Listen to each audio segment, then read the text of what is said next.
You've been lied to about peace. They told you it comes from fixing everything, from being perfect, from doing more, being more. But if that were true, why do you still feel not enough? Why does your mind spin at night like a wheel that won't stop? Why do you lie in bed tired but wired trapped in loops of should've and what if?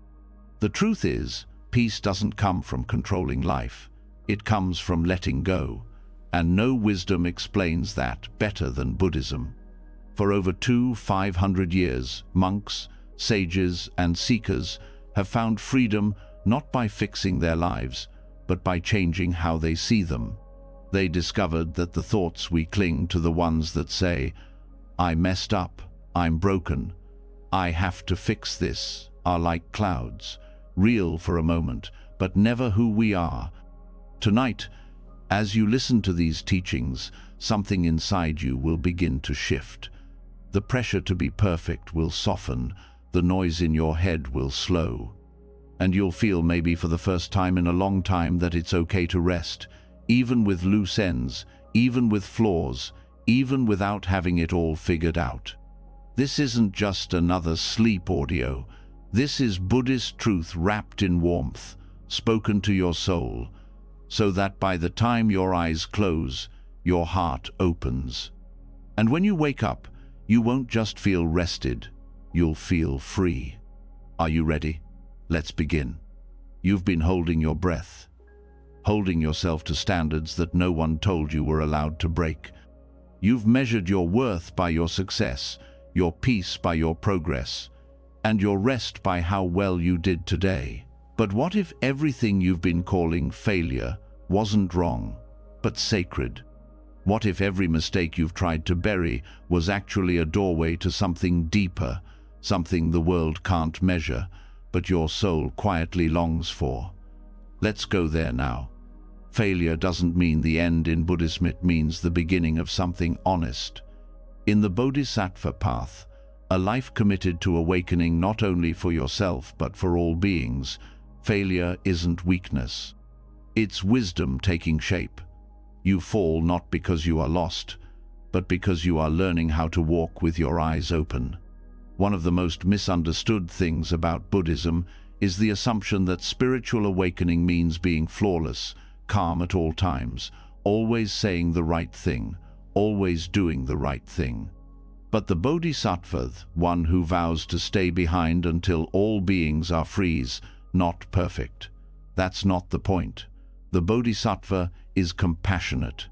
The Bodhisattva makes mistakes, but doesn't turn away from them. The Bodhisattva uses them. In Buddhist stories, even the greatest practitioners were not immune to failure. There's the tale of the monk who meditated in solitude for years and believed he had conquered anger. But when another monk accidentally kicked over his bowl, his rage erupted like a storm. He was humiliated. Not because he had failed to be peaceful, but because he had believed peace meant not feeling anything. That moment became his turning point. He realized peace wasn't about suppression, but honest awareness. His so-called failure showed him the path he couldn't see before. In Buddhism, this is not just acceptable, it is sacred. The Sanskrit term dukkha, often translated as suffering, also means unsatisfactoriness. And that includes the dissatisfaction you feel when you fall short.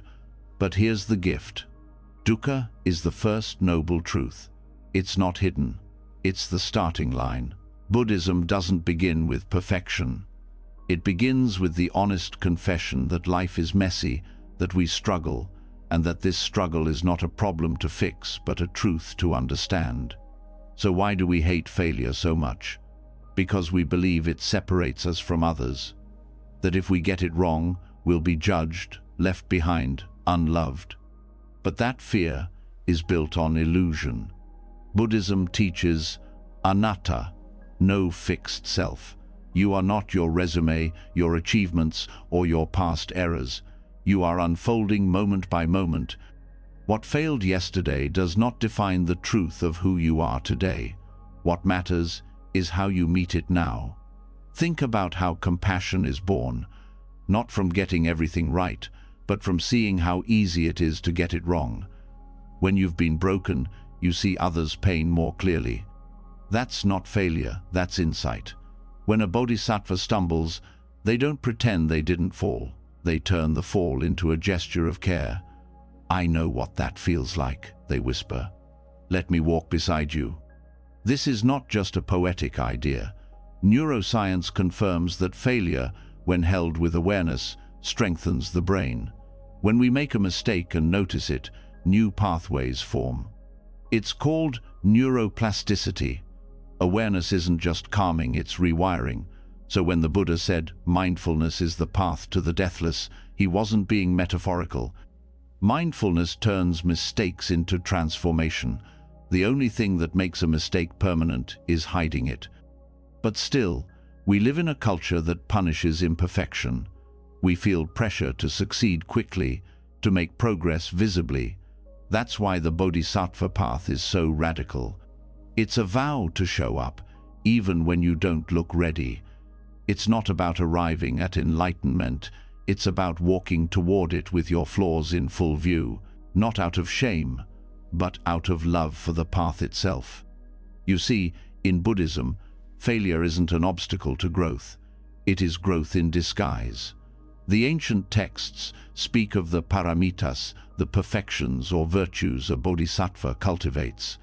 But the word paramita doesn't mean perfection in the Western sense. It means crossing over. Like a boat crossing a river, you don't perfect generosity by never being selfish. You perfect it by noticing when you are selfish and choosing again. That's how you cross the river. One honest act at a time. Let's talk about effort. Right effort, in the Noble Eightfold Path, is not about trying harder, it's about understanding how you try.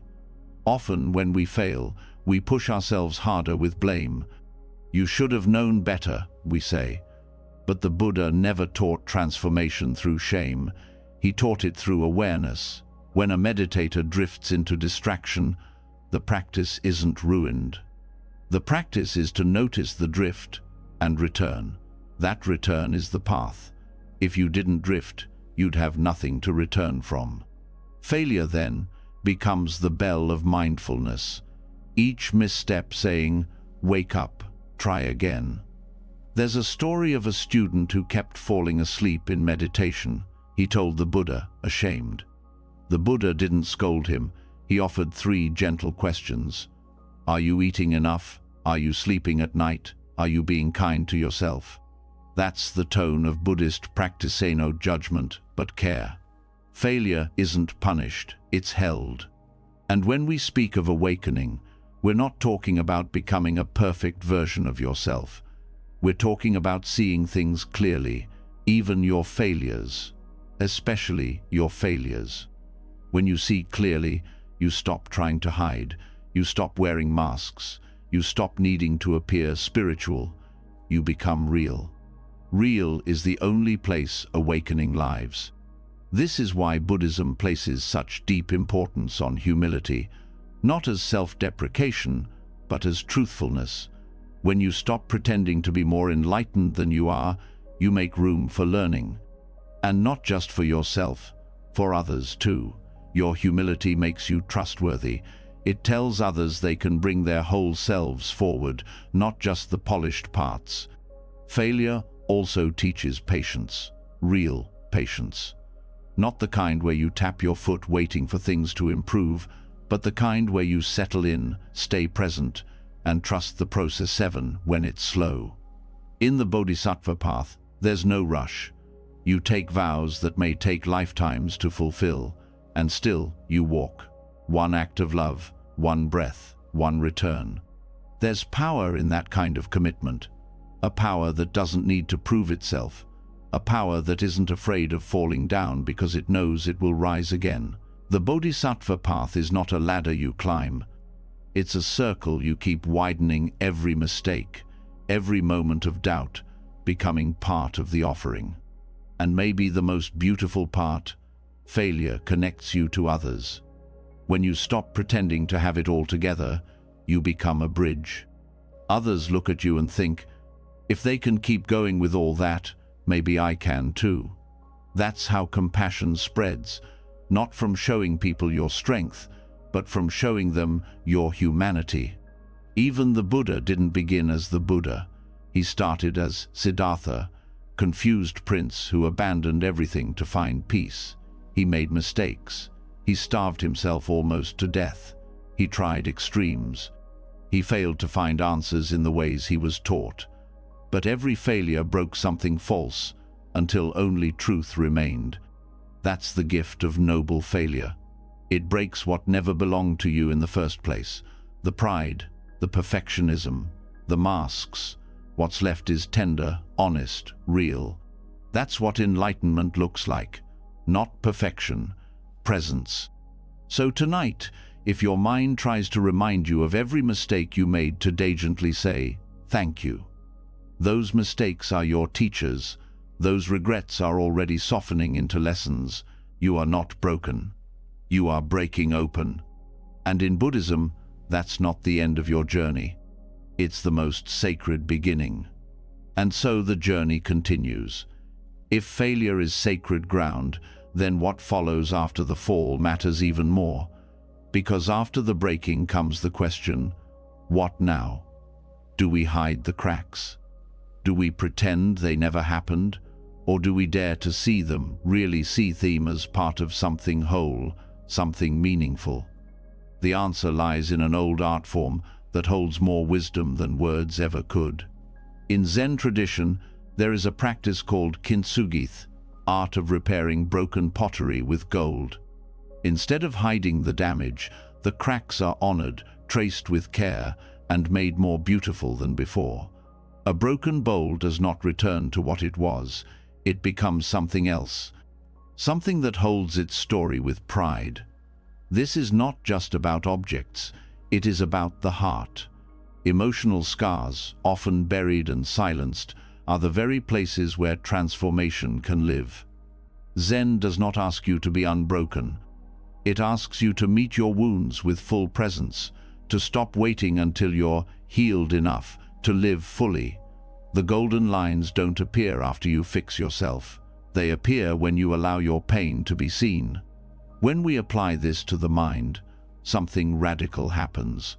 We stop chasing the illusion of being untouched by life.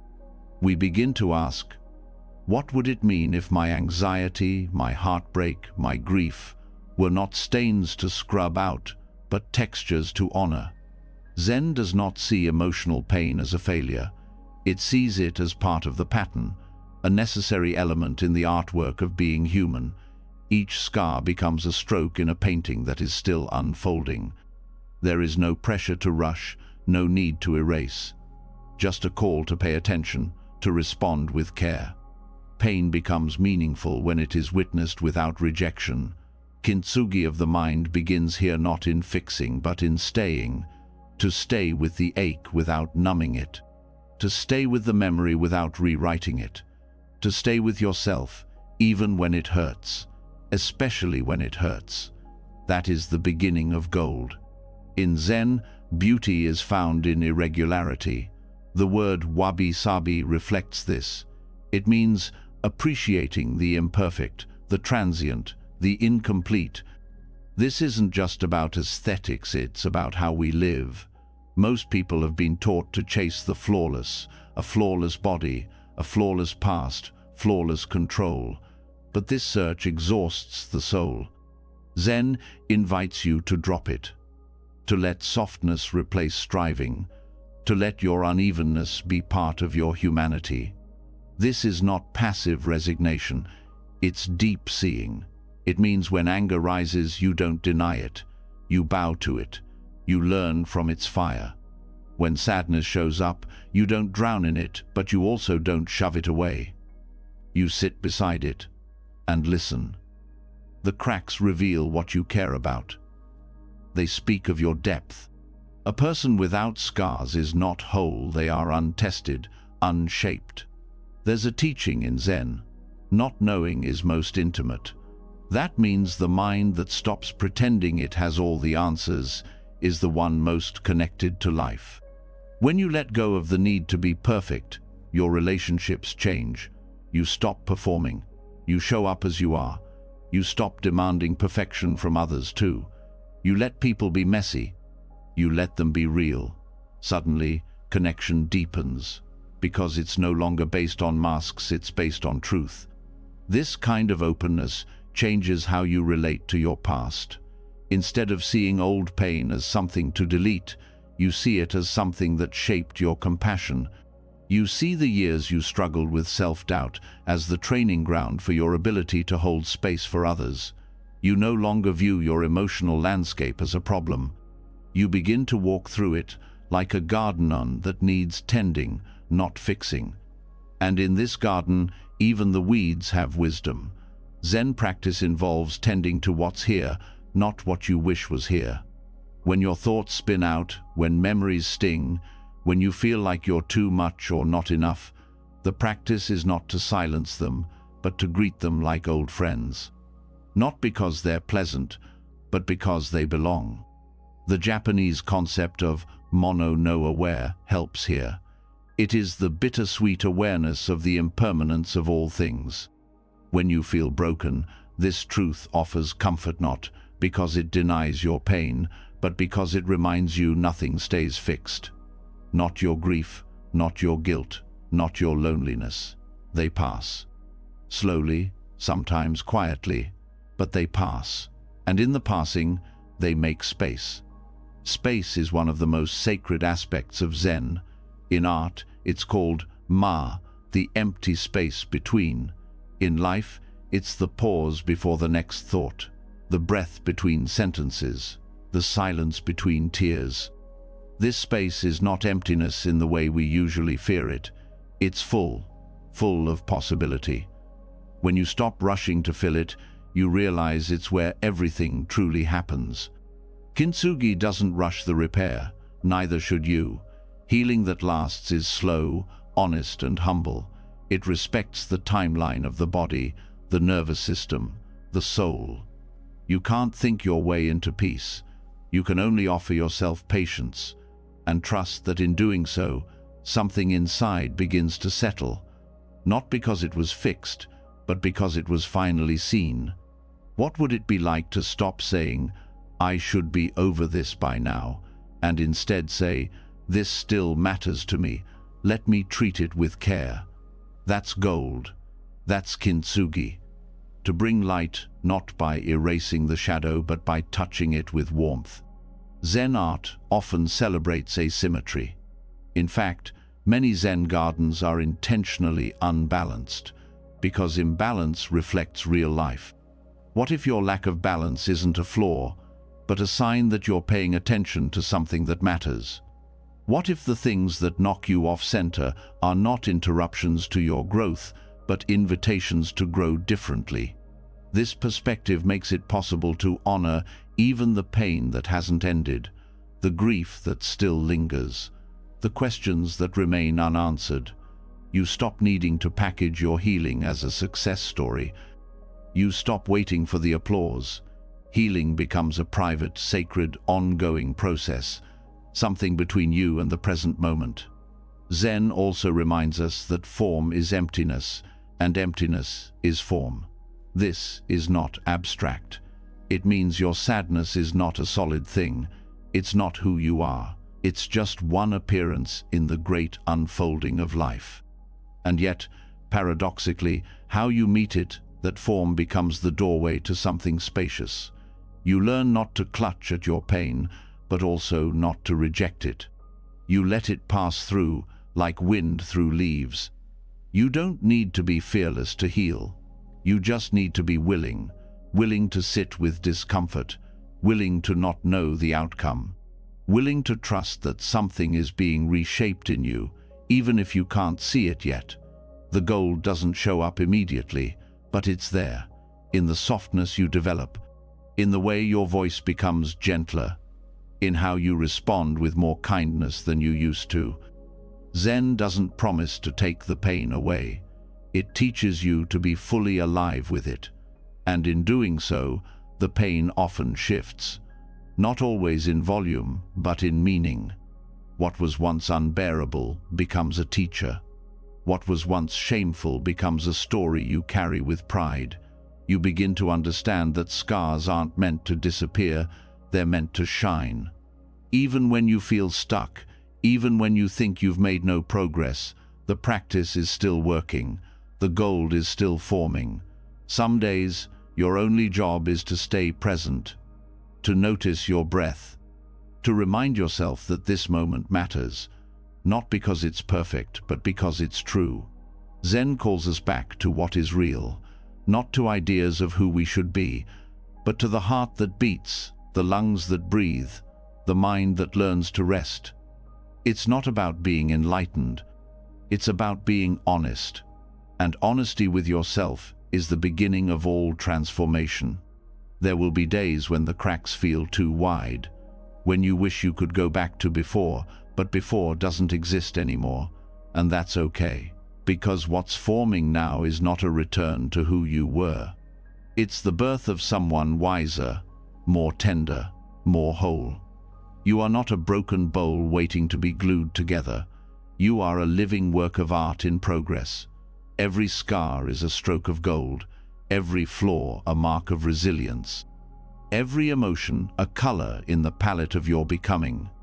This is the Kintsugi of the mind, not a perfect vessel, but a beautiful one that knows how to carry its story with grace, one that doesn't shine in spite of its cracks but because of them, one that is still here, still breathing, still becoming. And that is enough, more than enough. That is sacred. Even the golden cracks have a limit, because sometimes what hurts isn't just the wound, but the one carrying it. After all the mending, all the moments of softness, there's still a question that lingers quietly beneath it all. Who is the one that's broken? The answer, in Buddhist wisdom, is not what we expect, and it changes everything.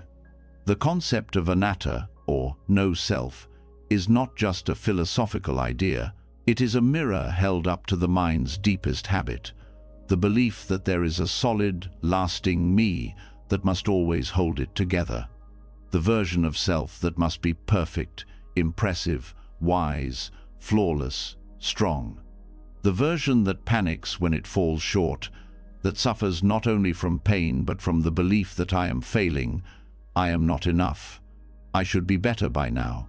The idea of I becomes a prison. But what if that I isn't as real as it feels? The Buddha taught that what we call the self is not a fixed thing. It is a process, a collection of shifting experiences, sensations, thoughts, memories, habits, identities, all arising and falling, moment after moment. Nothing in that flow stays. Nothing is solid. And so clinging to it brings suffering. Not because we're doing something wrong, but because we're holding tightly to something that won't hold still. This is not about erasing yourself. It's about loosening the grip. When you stop trying to protect an image of who you think you should be, a strange kind of peace begins to grow. You stop needing to control every feeling. You stop needing to explain every flaw. You start meeting each moment, not as the perfect me, but simply as awareness itself, open, responsive, kind. That's where self-compassion becomes more than a practice. It becomes a return to reality. Because once you stop identifying so tightly with every thought or emotion, you realize none of them are proof of your worth. A self-critical voice might say, "You're not doing enough," but without a solid self to attack, that voice loses its power. It becomes just a sound, a thought, something to observe or not, something to become. Most suffering comes from this misunderstanding, that there's a perfect version of you somewhere that you must live up to, that your sadness, your anger, your fear means you've failed. But from the lens of anatta, these experiences aren't flaws in your being, they are simply part of experience itself. They don't define a self. They just arise, stay for a while, and pass. This opens a radical space for compassion, not just for the soft, peaceful parts of yourself, but for the messy, reactive, insecure ones too. Because if there is no fixed self, there is no part of you that needs to be banished. Even your worst moments don't need to be fought. They need to be understood, met with honesty, held with care. In this way, self-compassion becomes more than soothing words. It becomes the art of not clinging to identity at all. It's not about telling yourself, "I am good," when you feel bad. It's about seeing clearly, there is a feeling here, and it's not who I am. There is a thought here, and it's not a command. There is a memory here, but it's not a cage. This clarity is liberating. Suddenly, failure doesn't mean you are a failure. Pain doesn't mean you are broken. Thoughts don't define reality. And slowly, the space between stimulus and reaction grows. You don't have to take every emotional wave personally. You start noticing how they move, how they crest and fall, like weather patterns passing through the sky. This sky-like quality of awareness is central to Buddhist insight. The sky holds all weather without clinging to any of it. Your awareness holds all experiences, joy, fear, shame, delight, but it is not reduced to any of them. You are not the storm. You are the space that allows it to pass. And yet, we've been conditioned to live as if the storm is who we are. Every time we feel overwhelmed, we think, "I can't handle this." But who is the I that can't? Is it the body, the story, the mood? Buddhism encourages us to look deeply, not to dismiss the pain, but to notice how we wrap identity around it. That wrapping is what makes pain personal. That's what makes it heavier. Through anatta, you learn to see the pain without adding the extra burden of identity. You can grieve without becoming the one who is always grieving. You can be angry without becoming a bad person. You can feel fear without believing you are weak. Experience remains, but the chain of self-blame begins to fall away. This is why letting go of the perfect me is not a loss, it's a return. A return to being human without needing to be special. A return to being alive without needing to be impressive. It's not about becoming nothing. It's about becoming free. In daily life, this looks like a softening of the pressure to perform. You stop needing to be the smartest person in the room. You stop needing to appear calm when you're not. You stop measuring your growth in neat lines. You let yourself be real. Some days you'll show up grounded, other days you'll fall apart. Both are allowed. Both are expressions of this unfolding process we call life. Relationships begin to shift too. When you stop clinging to a fixed identity, you stop needing to defend it. You become less reactive, less threatened. You can hear feedback without collapsing into shame. You can love without needing to prove your worth. You can forgive without erasing the past. That's not weakness, that's clarity. And this clarity gives rise to kindness, not the soft, fluffy kind, but the steady, grounded kind. The kind that stays present when you're hurting. The kind that holds your trembling parts with the same respect you'd offer to someone you love. Not because you are perfect, but because perfection was never the point. Anatta also helps dissolve the inner critic. That voice that says, "Why aren't you over this yet?" Or, "Everyone else has it figured out." When you remember there is no solid you to judge, the critic's story falls apart. Its power comes from the illusion of a permanent self. When that illusion fades, all that's left is a voice. And voices can be met with care. They don't need to be obeyed. This is the essence of freedom, not the absence of difficulty, but the absence of clinging. You still feel what you feel. You still face hard days, but you stop gripping them as proof of who you are. You meet each moment freshly, without dragging the past into it.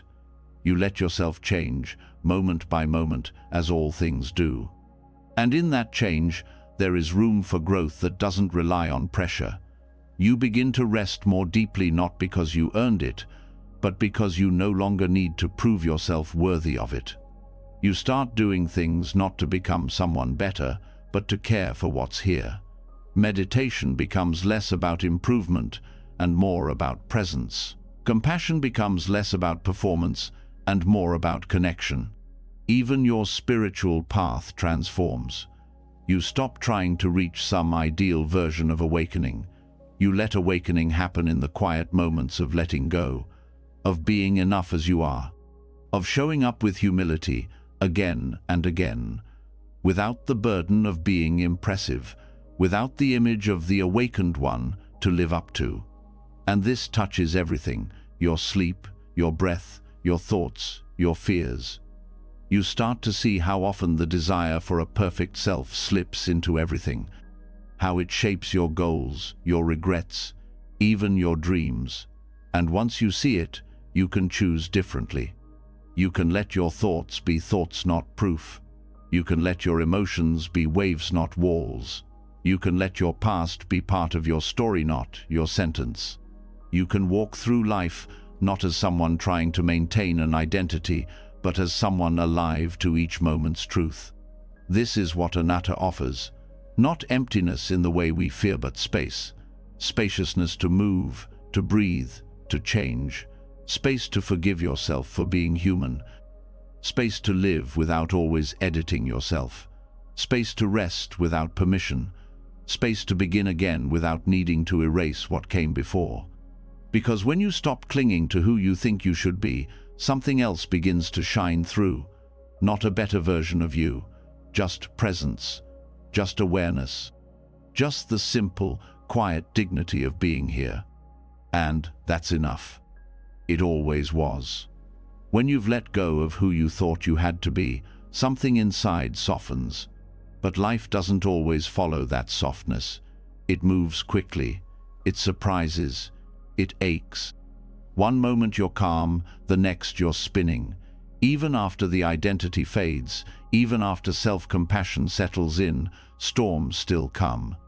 And when they do, the question is not how to escape, but how to stay upright within them. This is where equanimity begins, not as detachment, not as cold distance, but as the deepest kind of balance. In Buddhist teachings, this balance is known as upekkha mind, that remains steady in the middle of the shifting world. Not because it shuts out pain or blocks emotion, but because it sees clearly without being pulled apart by what it sees. It allows joy without gripping it, pain without drowning in it. It allows reality to be what it is, without needing to twist it into comfort. Most people misunderstand this kind of balance.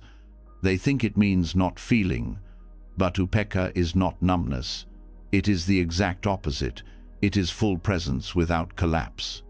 It's what happens when you can touch grief and not be taken under by it. When you can face your body's breaking points and still return to breath. When you can sit with fear and not flinch away from it or call it wrong.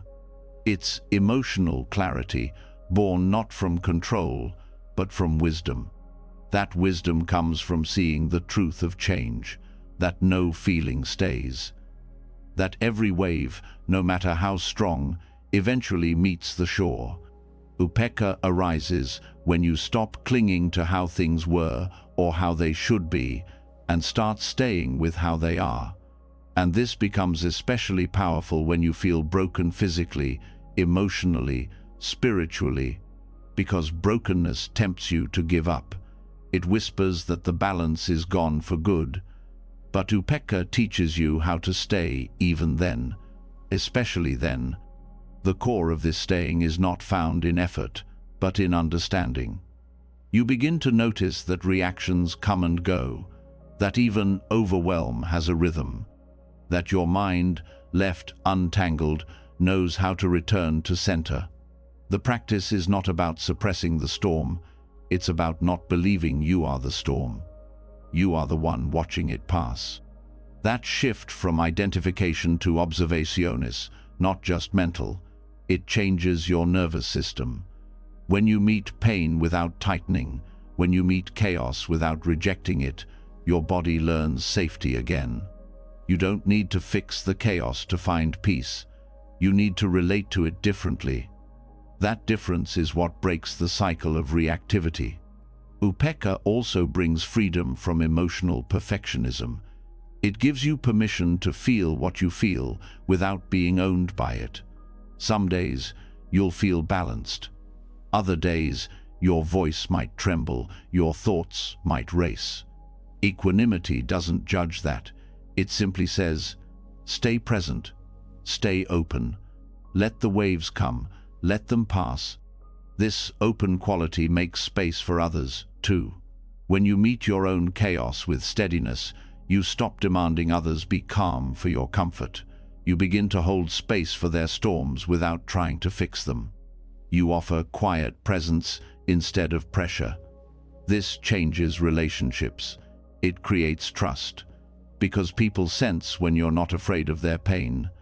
They feel safer being real around you. And in moments of physical struggle, when the body aches, when illness comes, when energy disappears, Upekkha becomes a companion. It doesn't pretend that pain is easy, but it reminds you that even discomfort can be met with grace, that the body may be limited, but the heart can remain open, that you don't need to be strong to be steady, you only need to stop fighting the tide. Equanimity teaches patience, the waiting kind, but the resting kind, the kind that stops pushing against life and starts moving with it. You don't have to fix everything to find your ground. You only have to stop abandoning yourself in the process. Upekkha keeps you rooted there. That rooting is not rigid, it's flexible, like a tree in the wind, strong but yielding, grounded but not stiff.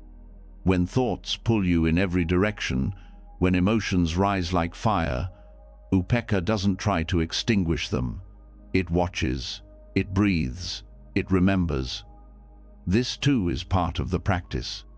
And this remembering shifts your focus. Instead of asking, how do I make this stop? You begin asking, how can I stay with this more kindly? That single question can change your entire experience. It brings compassion into the center of your struggle. It removes blame. It dissolves shame, and it makes space for peace even when peace seems far away. That space is what makes Upekkha different from detachment. It doesn't cut you off, it connects you deeper, but it changes how you connect. You are no longer pulled around by every wave of emotion. You are no longer desperate for control. You let things be what they are, and in doing so, you become available to what's real. In moments of loss, this availability matters. When grief rips through your chest, when plans fall apart, when someone you love leaves, you don't need empty comfort. You need grounding, a place to land. Upekkha becomes that landing. It whispers, you don't have to run. It holds space for heartbreak without panic. And over time, the heart begins to trust that it can survive what it once thought it couldn't. This kind of balance is not a final state. It's a practice, a path, something you return to again and again every time the world shakes you. Every time your own thoughts try to convince you that you are too much or not enough. You pause, you breathe, you remember, this is not a flaw, this is a moment, and moments shift. Equanimity also gives you freedom from extremes. You no longer swing wildly between hope and despair, success and failure, praise and blame. You stop chasing the high and fearing the low. You start noticing what's beneath both. That stillness, that awareness, that quiet knowing that doesn't change with the weather. This stability is not born from ignoring pain. It's born from knowing that pain is not the whole story, that there is more to you than this moment, that what feels unbearable now may become the soil of something wiser later, and that you don't need to see the outcome to stay present for the unfolding. And when you feel like giving up, equanimity doesn't shame you. It simply stays. That's what makes it so powerful. It's not the loud force that pulls you back up. It's the silent strength that says, I'm here, no matter what. I don't need you to be better, I just need you to stay. That staying is sacred. In a world obsessed with fixing, with progress, with outcomes, choosing to remain present with imperfection is revolutionary. To not escape your discomfort, but breathe with it. To not chase relief, but make space for what's true. That's the kind of strength that changes you. It doesn't look like much from the outside. A slow breath, a relaxed jaw, a choice to respond instead of react. But inside, it is everything. It is the shift from war to peace, from struggle to space, from fear to knowing that you can survive even this. Upekkha doesn't make your life neat. It makes your mind steady, so that no matter how messy things get, you remain here, awake, present, grounded, not because it's easy, but because it's true. Because even in chaos, there is something in you that knows how to return. And that knowing is not far away. It's here now, beneath the noise, beneath the story, beneath the broken pieces, waiting for you to remember. This is what it means to be whole, not unshaken, but unafraid to shake, not invincible, but fully alive. And that is more than enough. Balance isn't the end, it's a doorway. Because even when the mind steadies, even when the breath returns, there's something deeper asking to be met. The pain that still lingers, the shame that quietly hides, the parts of yourself you've tried to ignore, bury, or silence. You've learned how to sit with chaos. Now it's time to look directly into what you've called ugly.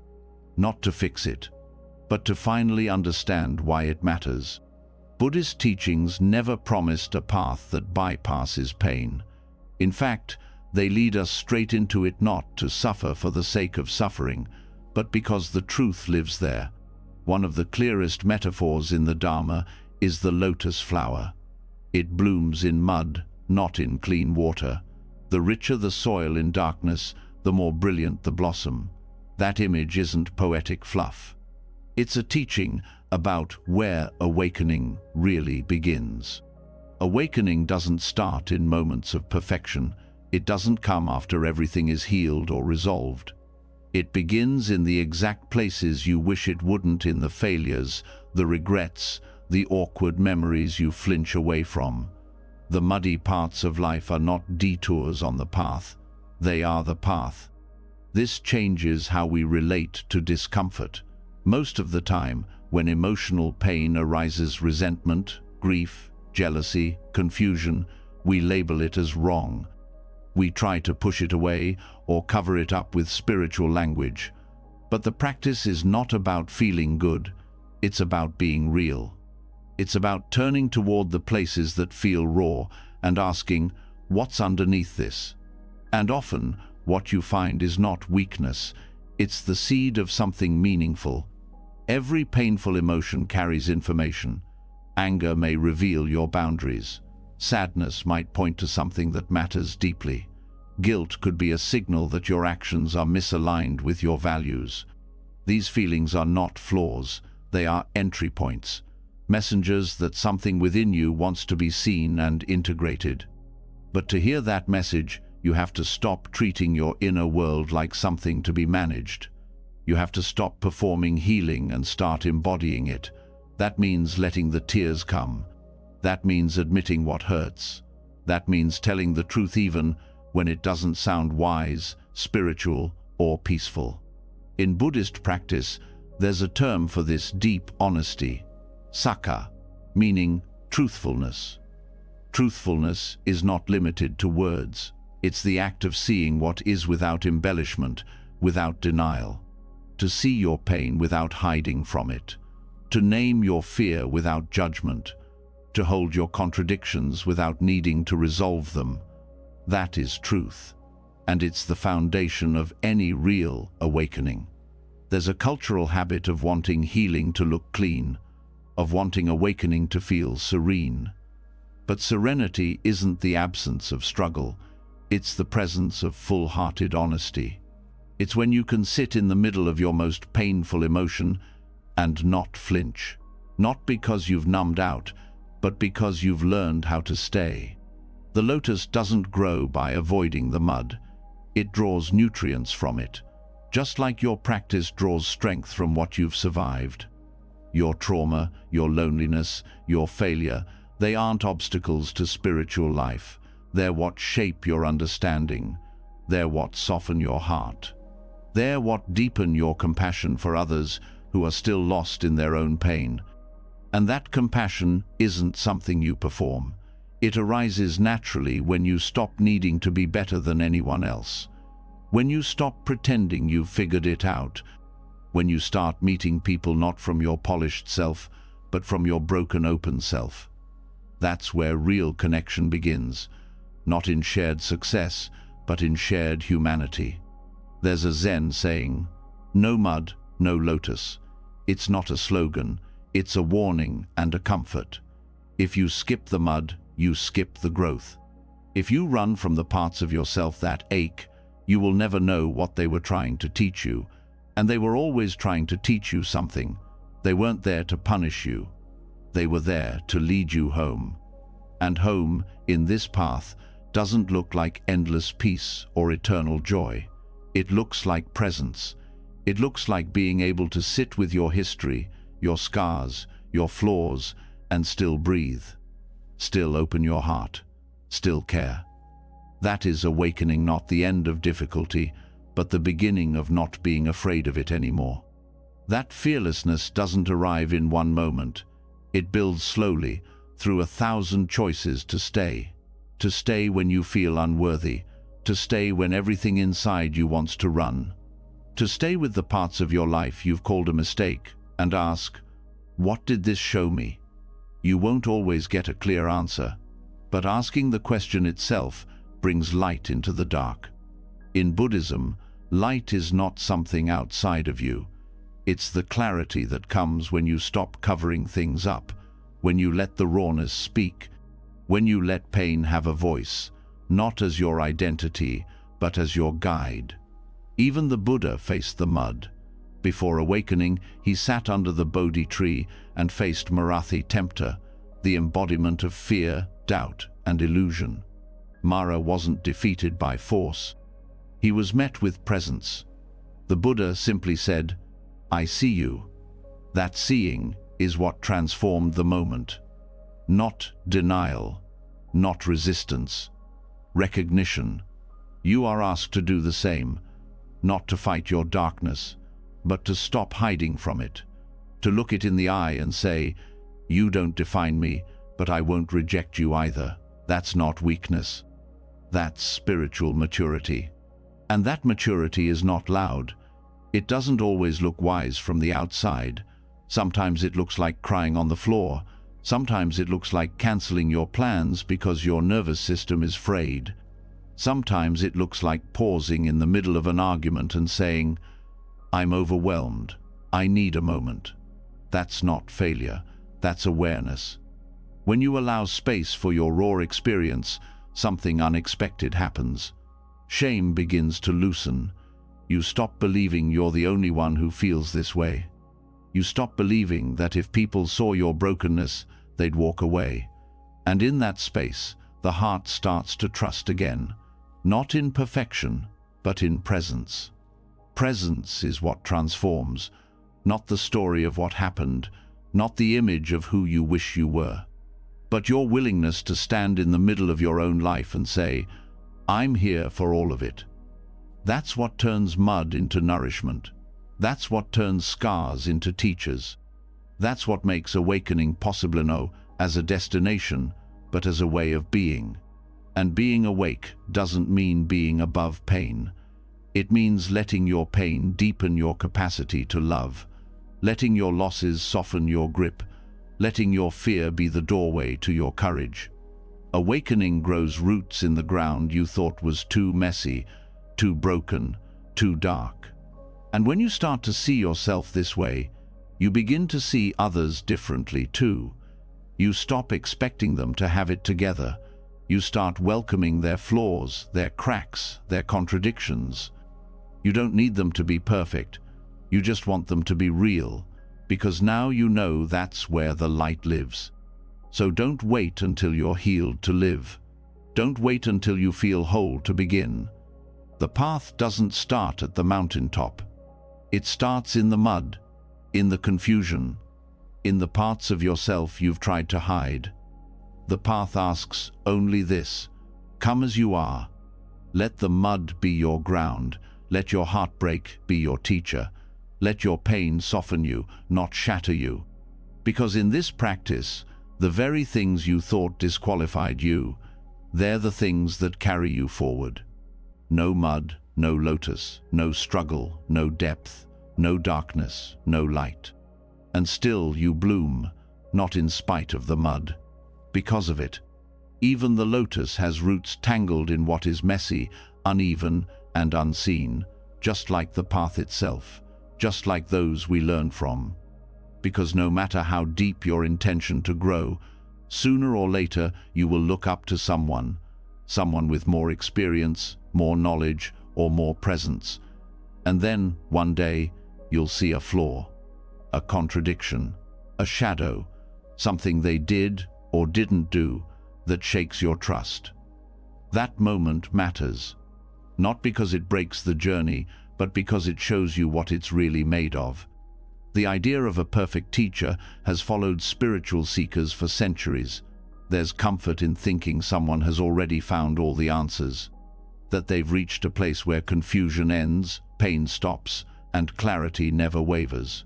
But Buddhism never asked you to idolize anyone. The Buddha himself warned against blind devotion. He didn't ask to be worshipped. He asked to be questioned, tested, understood through your own direct experience. When you see someone as flawless, you build an image, you attach meaning to their presence, you place your hope into their words. And then, when the image cracks, you feel betrayed. Not always because of what they did, but because of what you projected. That's not your fault. It's a human instinct to want someone to hold the light steady for you. But the truth is, even those who teach can stumble. And if your peace depends on their perfection, it was never steady to begin with. That doesn't mean teachers don't matter. They do, deeply. A good teacher can open your mind, soften your heart, and show you corners of the path you might never reach alone. But that value doesn't require them to be spotless.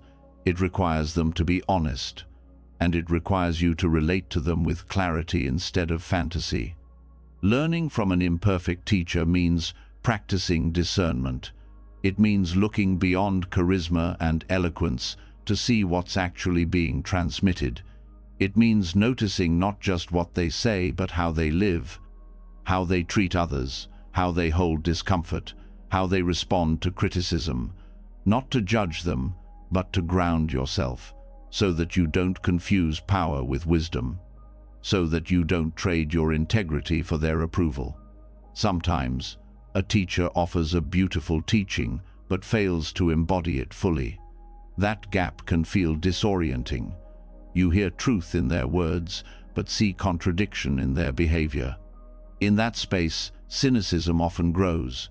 You might feel disappointed, even betrayed. But before you abandon the path entirely, pause. Ask what the teaching gave you, separate from who delivered it. Wisdom is still wisdom even if spoken by someone who hasn't mastered it yet. This is where maturity in practice begins to grow, when you can receive value from someone without needing to idealize them, when you can appreciate what was offered without excusing harm, when you can stay grounded in your own values even when others waver in theirs. Buddhist tradition includes many stories of flawed masters, teachers with tempers, blind spots, pride. But instead of erasing those stories, the tradition often keeps them visible, because they teach something essential. The path is not about becoming perfect. It's about waking up to what is real. Sometimes, what is real includes contradiction. Sometimes, it includes repair. That repair is part of your practice too. If a teacher disappoints you, notice what it stirs in you.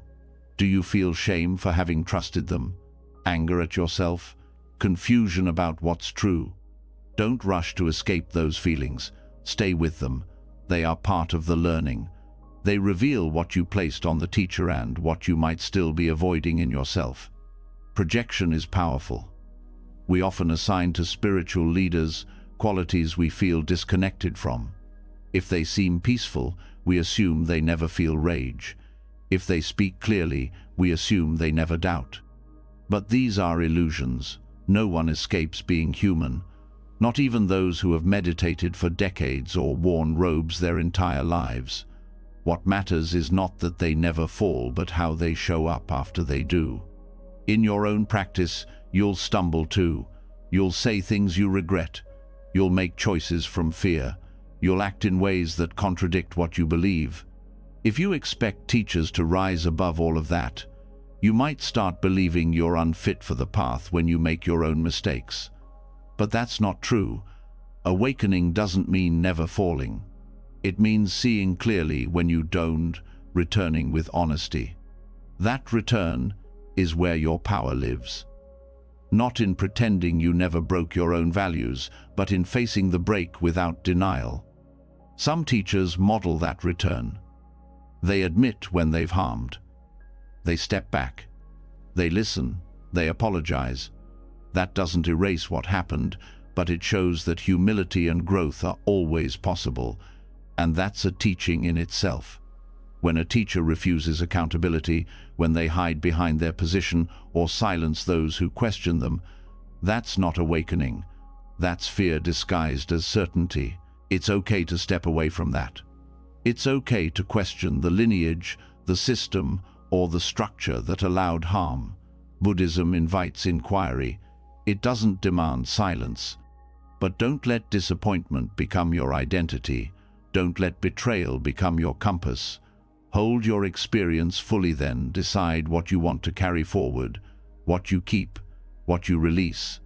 Let your relationship to teachers evolve as your understanding deepens. Some will guide you for a season. Some will walk beside you for life. Some will teach you through failure more than success. And sometimes, the most unexpected people offer the clearest reflections. A child asking an honest question. A friend naming what you didn't want to hear. A stranger's kindness that softens your grip. The Dharma lives beyond titles, beyond robes, beyond credentials. The moment you see clearly, that's the teaching. You don't need to wait for someone else to validate your progress. You don't need to be chosen by a master to walk the path. The Buddha taught that you are your own refuge, that your clarity matters, that your sincerity is enough. Teachers can help profoundly, but you must walk, you must choose. And when you do, remember that everyone you meet is on their own version of this journey. Even those who seem far ahead may be working through shadows you can't see. Even those who stumble might carry light in ways they don't recognize. Wisdom and brokenness often live side by side. The question is whether you're willing to stay present for both. Staying present doesn't mean tolerating harm. It means responding with awareness. It means speaking up when something's wrong, not from anger but from alignment.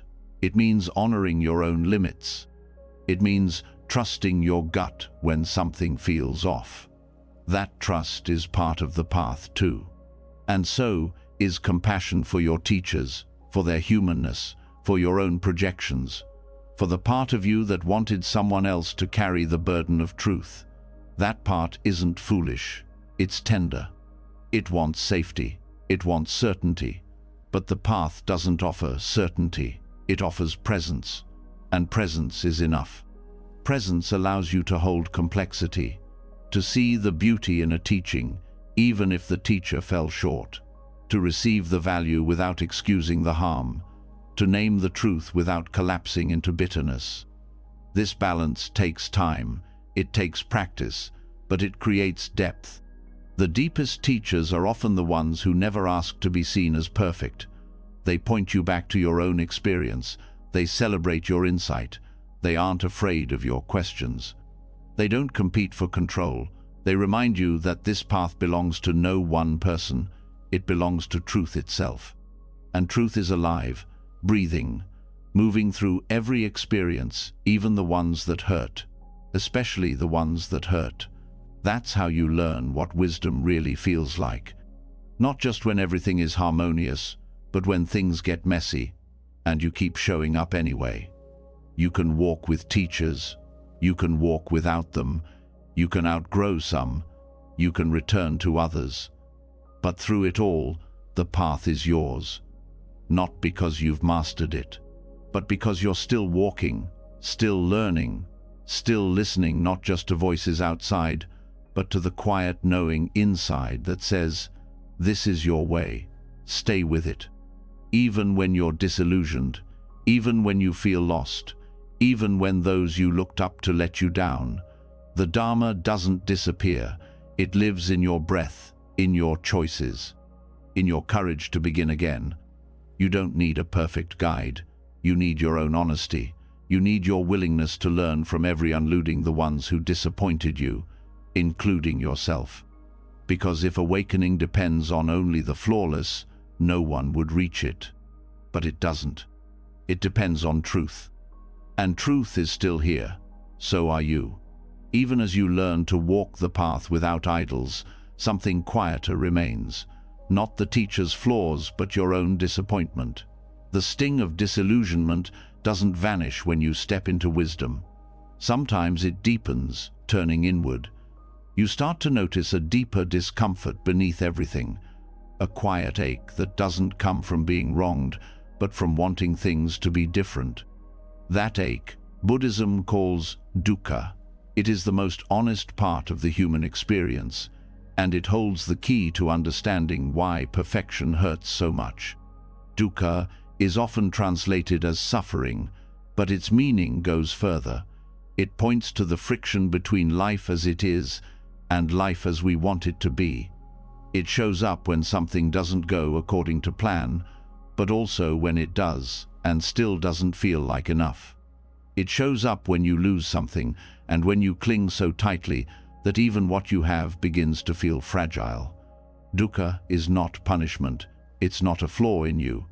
It is the tension created when you resist reality.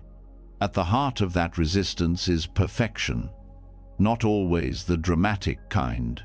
Sometimes it's subtly quiet belief that you should be more patient, more successful, more at peace by now. A standard you carry like a shadow. You may not call it perfection. You may just think of it as responsibility or discipline or self-improvement. But it functions the same way. It creates pressure. It creates comparison. It creates suffering. Buddhist teachings don't ask you to get rid of dukkha. They ask you to see it. Because when you turn toward that tightness, the urge to be better, the pain of not being enough, you start to see the attachment underneath.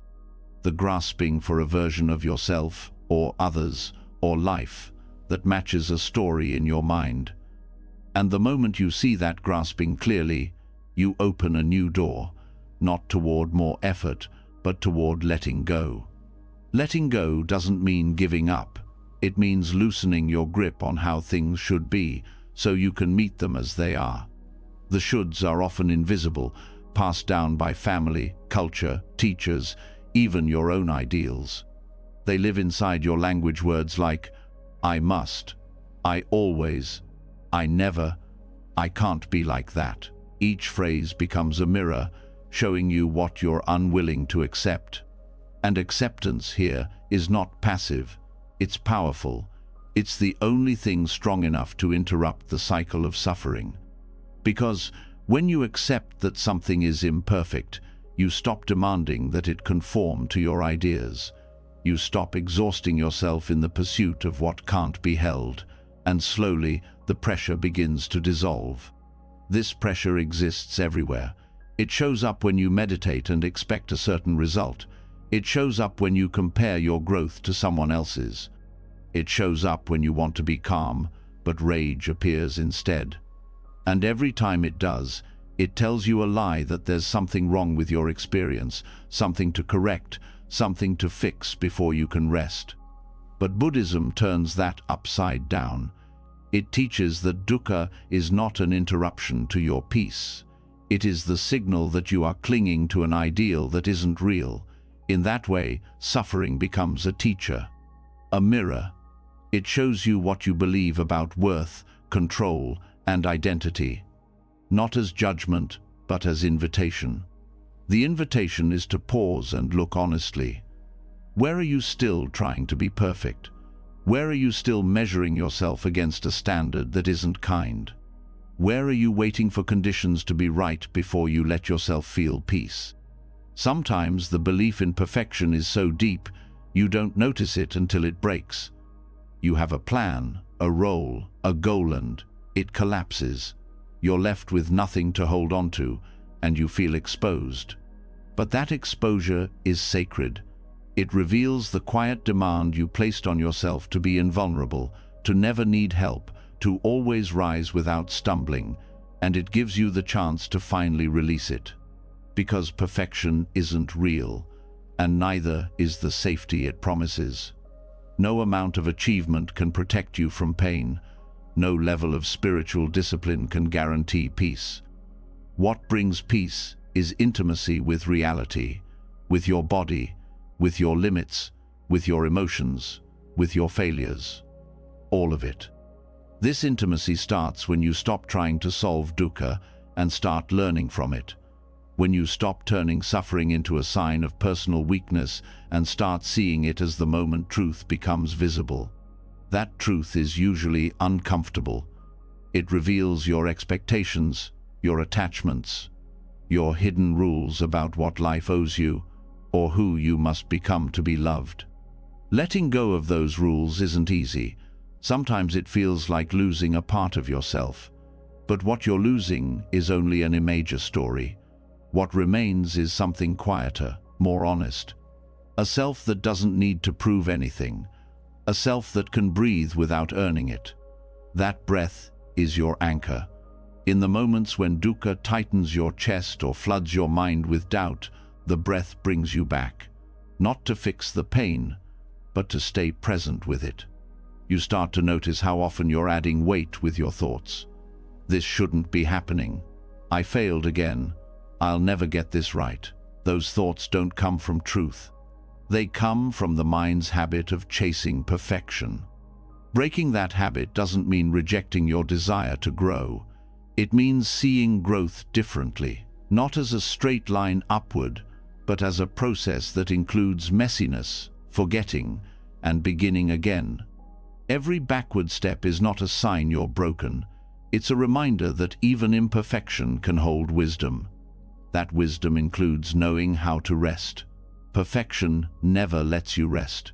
It tells you there's always something to improve, that even your rest should be productive, that even your healing should be efficient.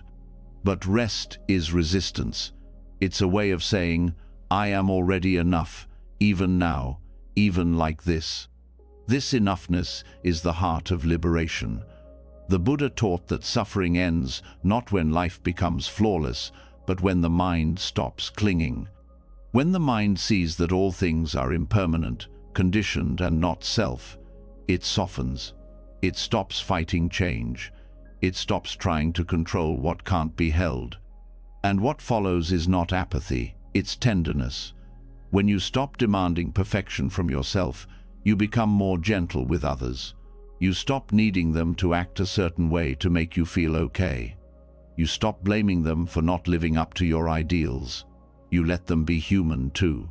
That's how compassion deepens, not from effort, but from understanding. Understanding that everyone suffers, that everyone carries a story of not being enough, that most people are clinging to something they believe will save them. And when you see that clearly, your heart opens. You begin to care, not because it's your duty, but because you recognize yourself in them. This recognition is the beginning of community. True community. Not one built on shared beliefs or goals, but on shared imperfection, shared humanity. When suffering is no longer hidden, it becomes the thread that connects instead of divides. And that connection helps you remember, you don't have to carry this alone. The path was never meant to be walked in isolation. Your dukkha is not a private shame. It's a part of the human condition, one that everyone navigates, whether they speak about it or not. So speak gently, to yourself, to others. Speak as if everyone is holding something fragile, because they are. And when you forget, when you fall back into chasing perfection, return to the breath. Return to what's here, this moment, this body, this breath. That's where freedom lives. Not in having no pain, but in no longer fearing it. Not in achieving control, but in releasing the need for it. Not in erasing dukkha, but in learning to see it clearly. Dukkha is not your enemy. It's not a failure. It's not a flaw to cover up. It's a mirror, one that reflects your deepest attachments, your silent hopes, your buried fears. And when you're ready to really look, you start to see what lies beneath all of it. Not a broken person, not a failed version of who you should have been, but a whole being learning how to live without clinging. And that is the beginning of peace. The mirror of suffering reveals more than pain. It reveals habit, the ways you respond before you even know you're responding, the thoughts that show up on repeat, always whispering the same messages. The actions you take without thinking, not because you chose them, but because they were carved into you by years of repetition. These grooves of mind and behavior aren't just patterns, they're imprints. In Buddhist psychology, they're called samskaras, and they shape the cycle of samsara, endless turning of craving, aversion, and confusion that keeps suffering alive. Samskaras are not punishments, they are residues, formed by the way you meet each moment, formed by the way you've met countless moments before now. They don't begin with dramatic events. Often, they begin quietly. A thought not examined, a feeling pushed away, a reaction repeated so often it becomes automatic. And once that happens, the mind moves toward it without effort, like water flowing in a familiar channel. That channel deepens with use. Each time you respond from fear, the fear feels more natural. Each time you judge yourself, the judgment feels more real. This is how samsara is sustained, not by external suffering alone, but by internal loops that reinforce themselves. Thought becomes belief. Belief becomes identity. Identity shapes how you act. Action deepens the imprint. The cycle continues. But what if those same loops could be used to wake up? That's where the practice begins to shift. When you stop seeing your flaws as fixed and start seeing them as patterns. Patterns are not who you are. They're what the mind does when it forgets its freedom. And if they were formed through repetition, they can be softened the same way, not all at once, but gradually, not by force, but by new choices made again and again. In Indian Buddhist psychology, transformation happens not by erasing samskaras, but by purifying them, bringing awareness into their depth. This awareness doesn't judge, it watches. It studies the conditions that gave birth to the pattern. It asks what this habit was trying to protect. Often, the mind clings to what once offered safety, even if it now causes harm. The same anger that distances others may have once shielded you from vulnerability. The same self-criticism that weighs you down may have once been a way to survive expectations. Seeing this clearly changes how you relate to your flaws. You stop calling them defects. You start calling them adaptations, not because they're helpful now, but because they made sense once. And when the pattern is seen with compassion, something softens. The urge to punish yourself begins to loosen. The possibility of change begins to open. Modern neuroscience confirms this. The brain is plastic, not fixed. Neural pathways can change, but they don't change through intensity. They change through gentle repetition. A new response, practiced slowly and consistently, creates a new groove, and the old one weakens not because it's fought, but because it's no longer fed. This means that imperfect living, the times when you catch yourself repeating the same reaction, the same fear, the same withdrawal, is not failure. It's the opportunity to see the samskara in real time. And when you see it, you have a chance to respond differently, maybe not perfectly, but even a small shift begins a new path. These small shifts matter more than you think. They don't feel profound in the moment. A breath before reacting, a pause before speaking, a moment of kindness toward yourself after falling into the same habit again. These choices feel insignificant compared to the weight of the past. But over time, they reshape the internal world. They teach the nervous system that safety doesn't always require defense, that love doesn't always require perfection. And in that teaching, samsara begins to crack, not with force, but with awareness, not with a single insight, but with many quiet recognitions.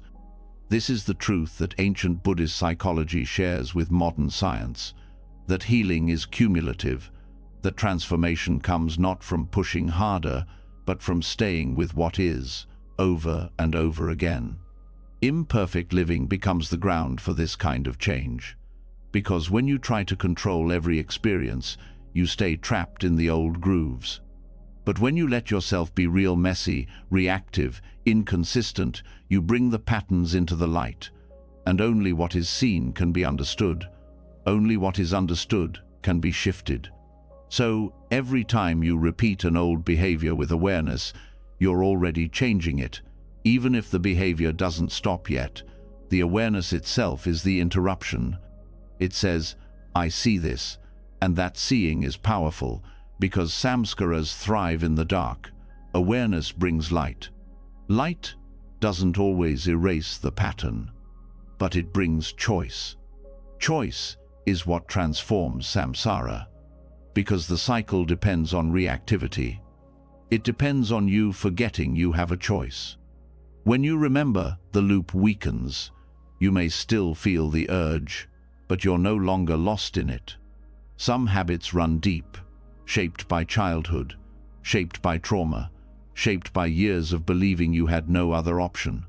Those habits deserve patience. They deserve compassion. They are not undone by force. They are unwound slowly, like a knot, each layer met with kindness, each layer offering a story you had forgotten you were still carrying.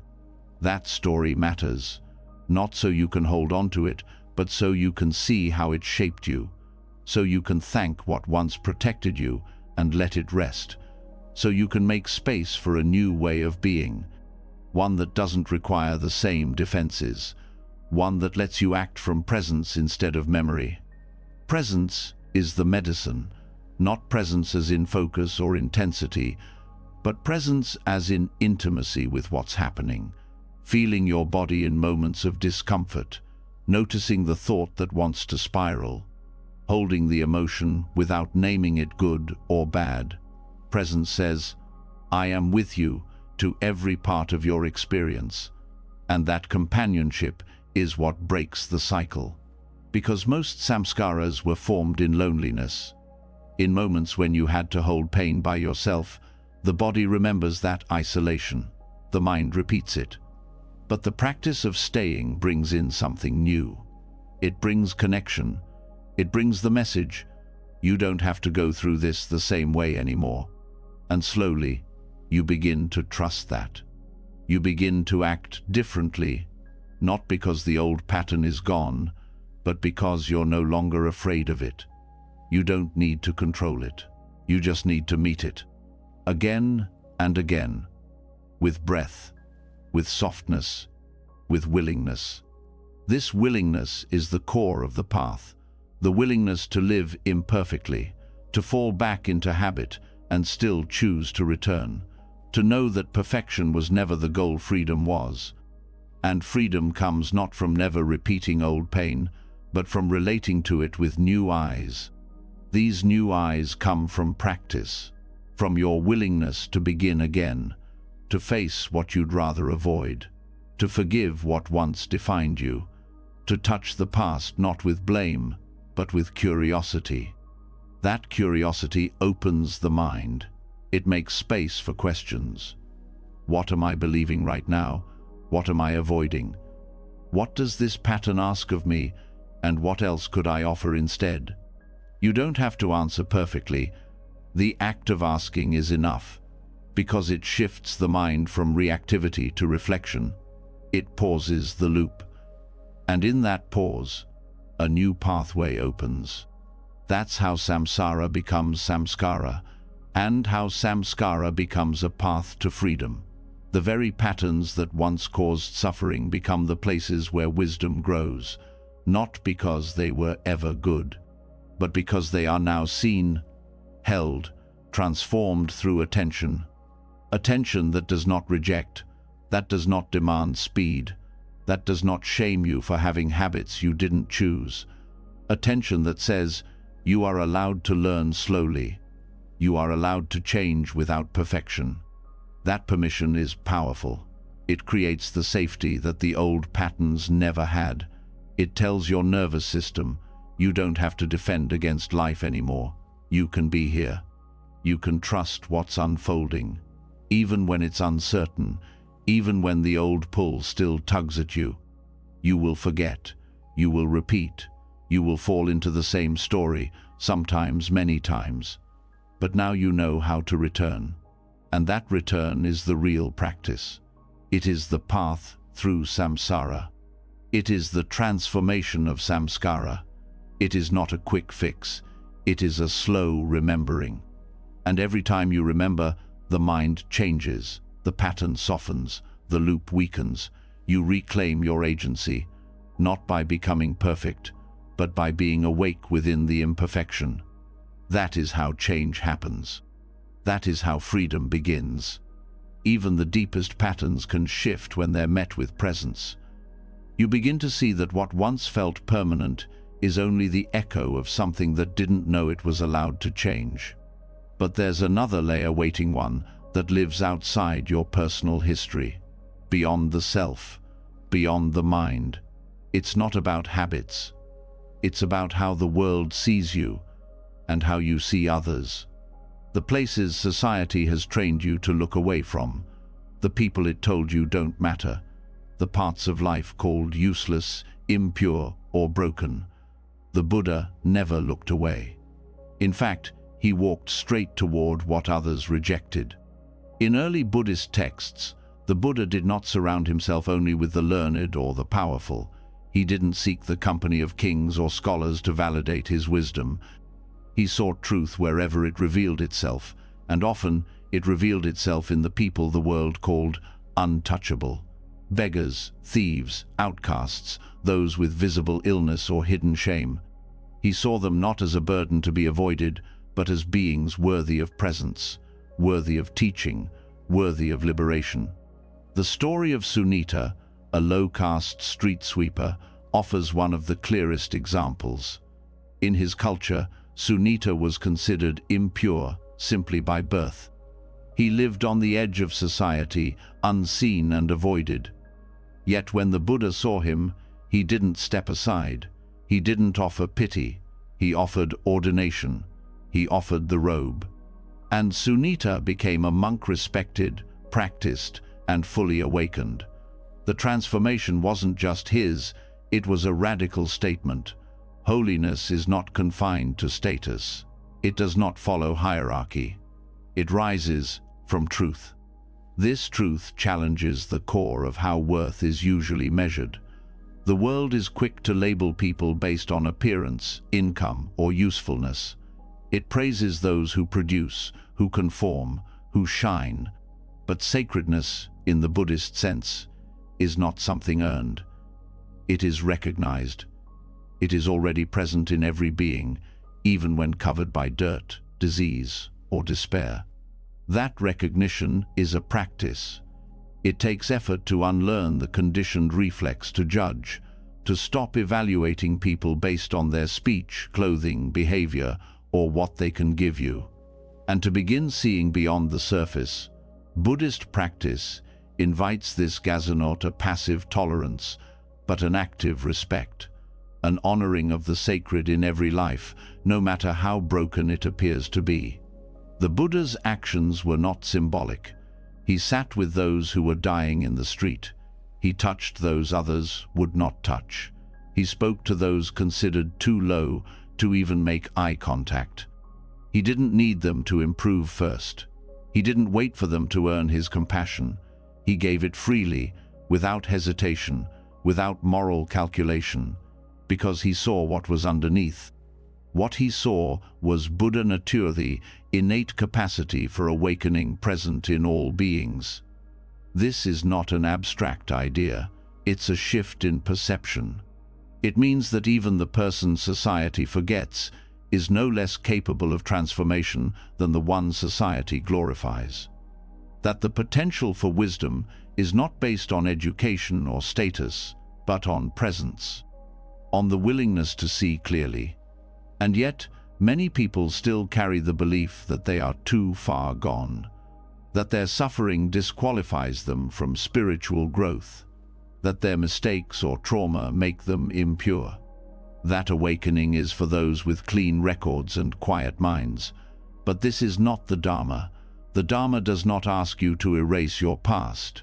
It asks you to meet it fully and to walk forward anyway. The discarded parts of society reflect the discarded parts within yourself, the ones you've labeled unworthy, the emotions you silence, the memories you hide, the stories you don't want others to know. But if the Buddha could walk toward the leper and see a being capable of liberation, then perhaps you can walk toward your own inner outcasts and offer the same. This isn't sentimental, it's rigorous.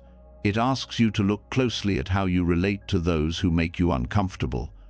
Do you turn away from the homeless person on the street? Do you flinch at the sight of someone who acts unpredictably? Do you judge someone for how little they seem to contribute? These reactions aren't wrong. They're learned, but they can be unlearned. To see the sacred in the discarded, you must slow down. You must listen beyond appearances. You must soften your certainty about who deserves your attention. You must be willing to be changed by what you encounter. This isn't about saviorism. It's not about fixing anyone. It's about meeting them as equals on the path. Fellow travelers, fellow humans. Modern systems often build worth around productivity. If someone can't work, can't contribute, or can't participate the way society expects, they're often pushed aside. But Buddhist teachings do not follow that logic. They see dignity in existence itself, in breath, in awareness, in presence. You don't have to do anything to deserve respect. You are already worthy of care. This teaching goes both ways. When you begin to treat others with this kind of reverence, you also begin to treat yourself differently. The parts of you that don't perform well, the parts that don't know how to respond, the parts that have failed again and again, you stop trying to erase them. You start honoring their place in your story. The world may reward your success, but your healing begins when you start caring for what you once tried to hide. When you start seeing your pain not as a flaw but as a doorway. When you realize that the most profound transformation often begins in the lowest place, that the things you thought made you unworthy are what give your practice depth. Sacredness isn't found only in temples or rituals. It lives in hospital rooms, on sidewalks, in prisons, in shelters, in mental health clinics, in the awkward silences between people who don't know what to say. It shows up where there's vulnerability. It grows where there's humility. It stays when there's no reason to stay, except love. That love is not about feeling good. It's about staying close to the discomfort, to the grief, to the people who show you what you've been afraid to face. When you do that, something opens. Not because they changed, but because you did. Your perception widened. Your heart remembered that it was built to include what the world leaves out. The Buddha did not see impurity. He saw suffering. And he met suffering with presence. He did not fix everyone's circumstances. He offered something deeper, a path that was open to all, no matter where they started. That path still exists. And it's not just for those who look like they belong on it. It's for the lost, the rejected, the hurting, the confused. It's for you in the moments you feel like a burden, and it's for the person you avoid, thinking they're too far gone. The Dharma does not exclude, but your conditioning might.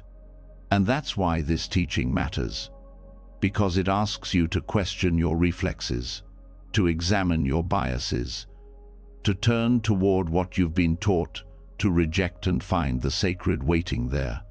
Every time you choose presence over prejudice, you walk the path more fully.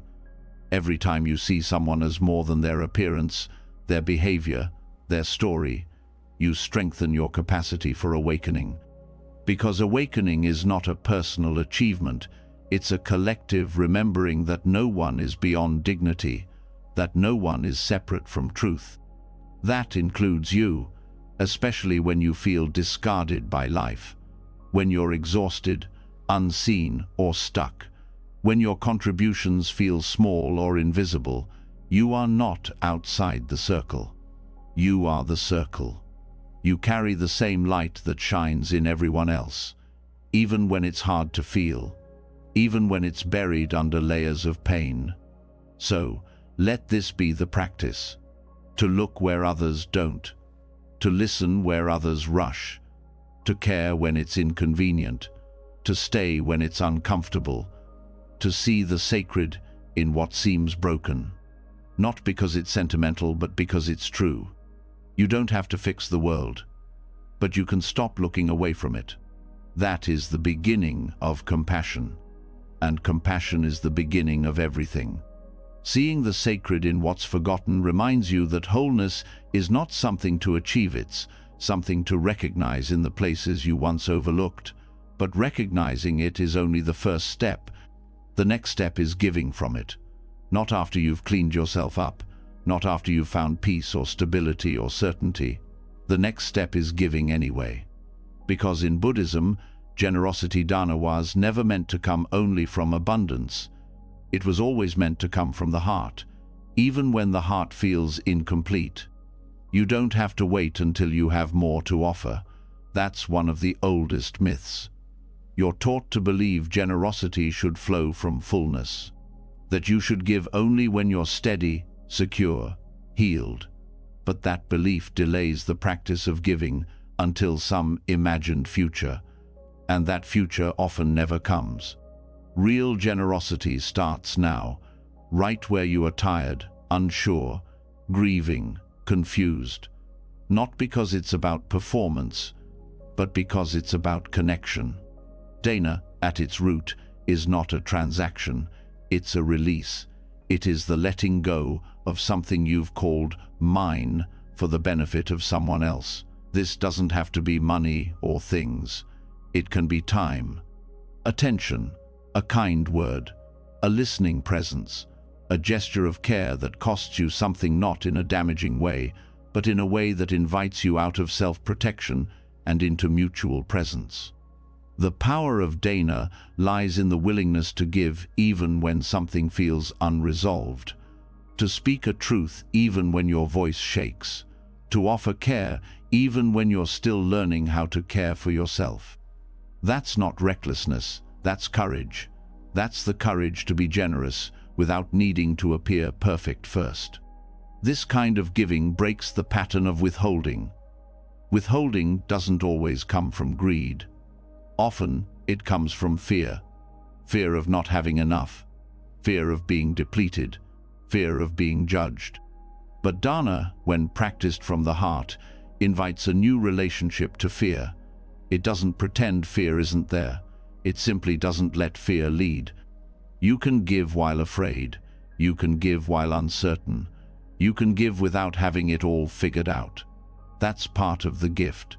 The vulnerability itself becomes the offering. And people feel that. They feel when your presence is real. They feel when your generosity comes from your raw, honest self, not your polished one. Dana isn't always comfortable. Sometimes it stretches you. Sometimes it confronts your ideas about worth. You might think, I'm not ready to give, or what I have isn't enough, or someone else could do this better.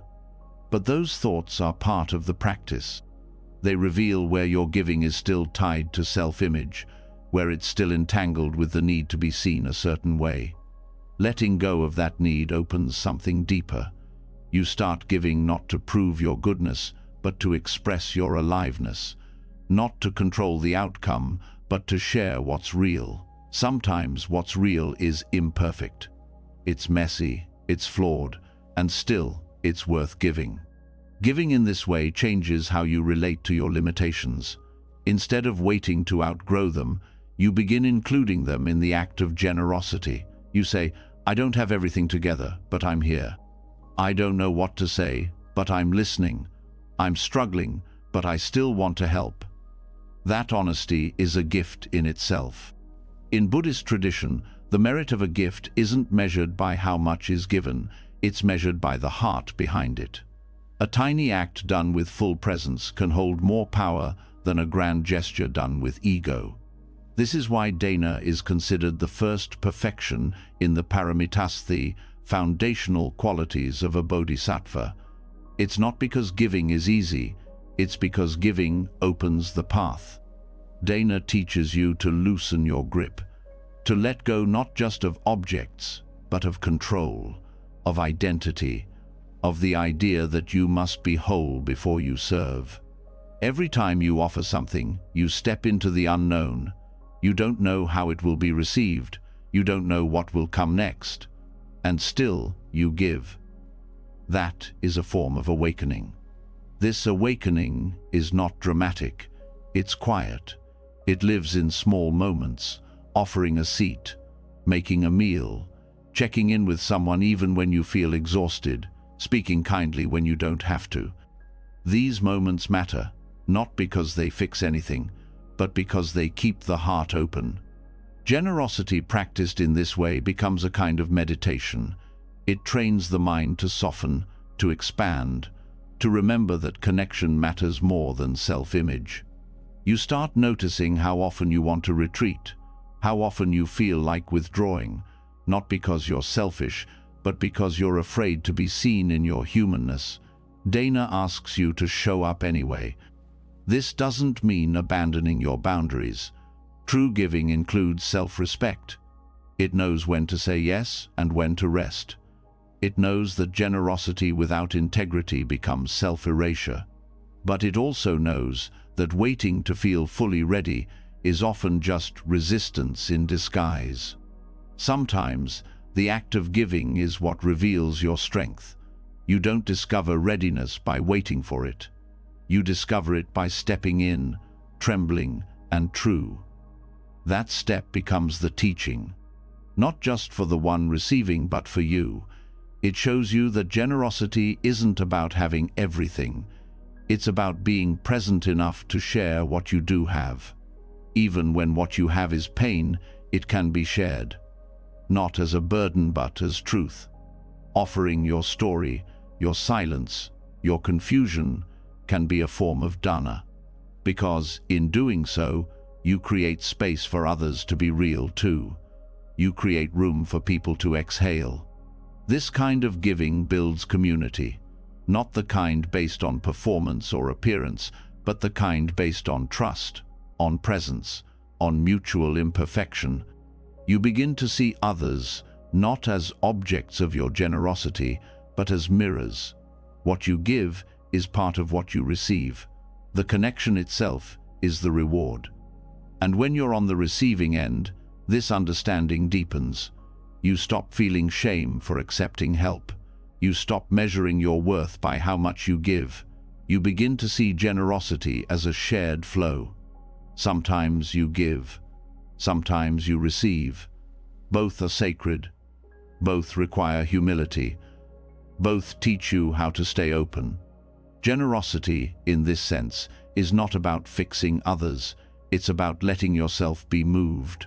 Moved by suffering, moved by beauty, moved by the simple truth that life is shared. When you respond from that place, your giving is no longer about identity, it's about love. And love, in Buddhist practice, is not sentimental. It is fierce. Fierce in its willingness to show up. Fierce in its honesty. Fierce in its refusal to wait until conditions are perfect. Love gives because it must, not out of guilt, but out of freedom. That freedom grows with practice. With each act of giving, you let go a little more, of fear, of image, of control. You begin to see that your life, even in its incompleteness, is enough. Enough to offer, enough to share, enough to matter. So let dana be messy. Let it be uncertain. Let it be full of stops and starts. That's not failure. That's the path. A path walked by those who know that imperfection is not an obstacle, it's the doorway. And on the other side of that doorway is connection, not built from perfection, but from presence. And presence is always ready, even when you think you're not. Giving when you're not fully ready teaches you that presence, not perfection, is the offering. You discover how care can be shared, even from a place of uncertainty. But once the heart opens to this kind of generosity, another tension starts to rise that lives not in your feelings, but in your day, time, rhythm, plans that fall apart. Routines that never hold the shape you need. You try to live with care and intention, yet the hours twist, the tasks scatter, and peace feels postponed. The practice asks a new kind of surrender now. Can you meet your life even when it doesn't follow your schedule? Zen points directly to this. It doesn't offer strategies to master time. It doesn't demand that every day be smooth. It asks a different question. What happens when your relationship with time is no longer based on control? What happens when the gaps, the breaks, the things you didn't finish or didn't start are allowed to be part of the path? So much of suffering comes not from what happens, but from the belief that it should have happened differently. You planned to wake early, but you didn't. You promised to stay present, but got distracted.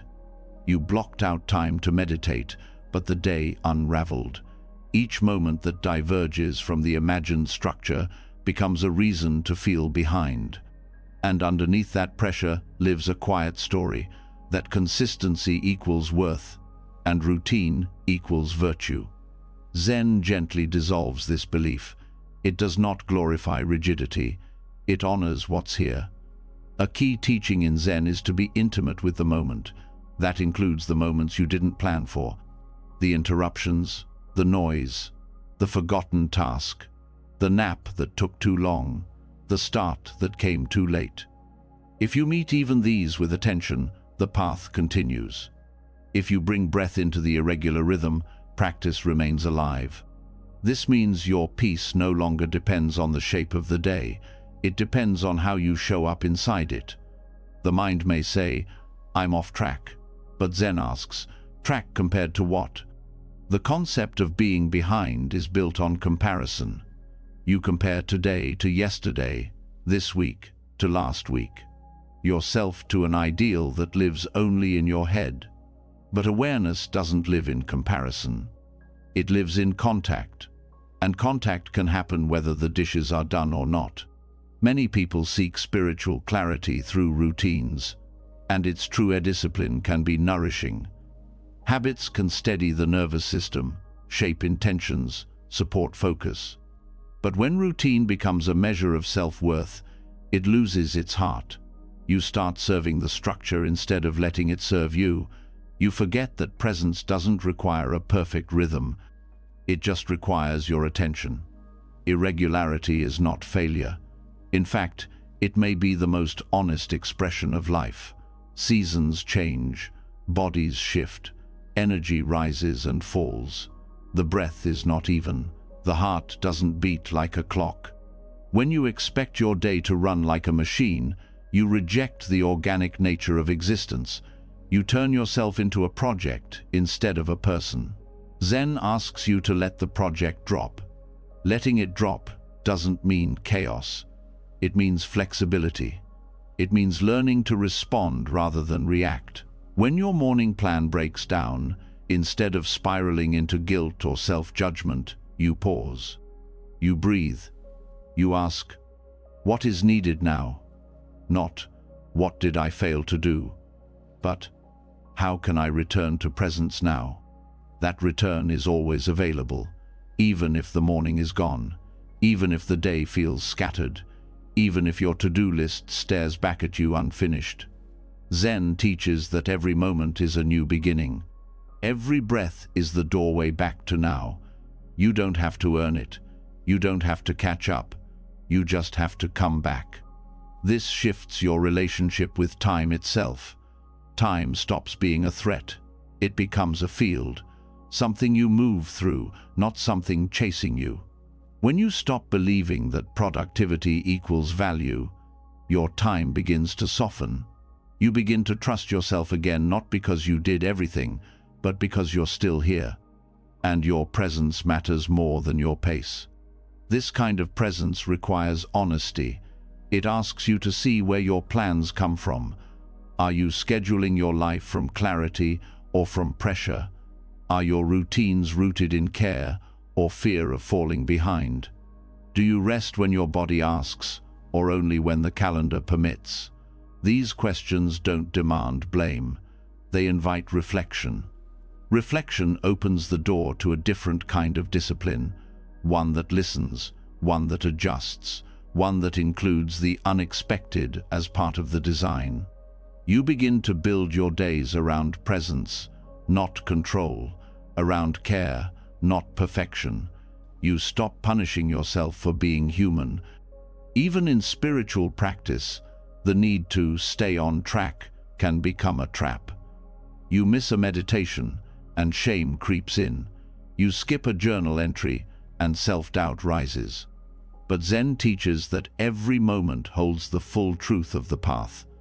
You don't fall behind because the path doesn't run forward. It unfolds where you are, even when you're late, even when you're tired.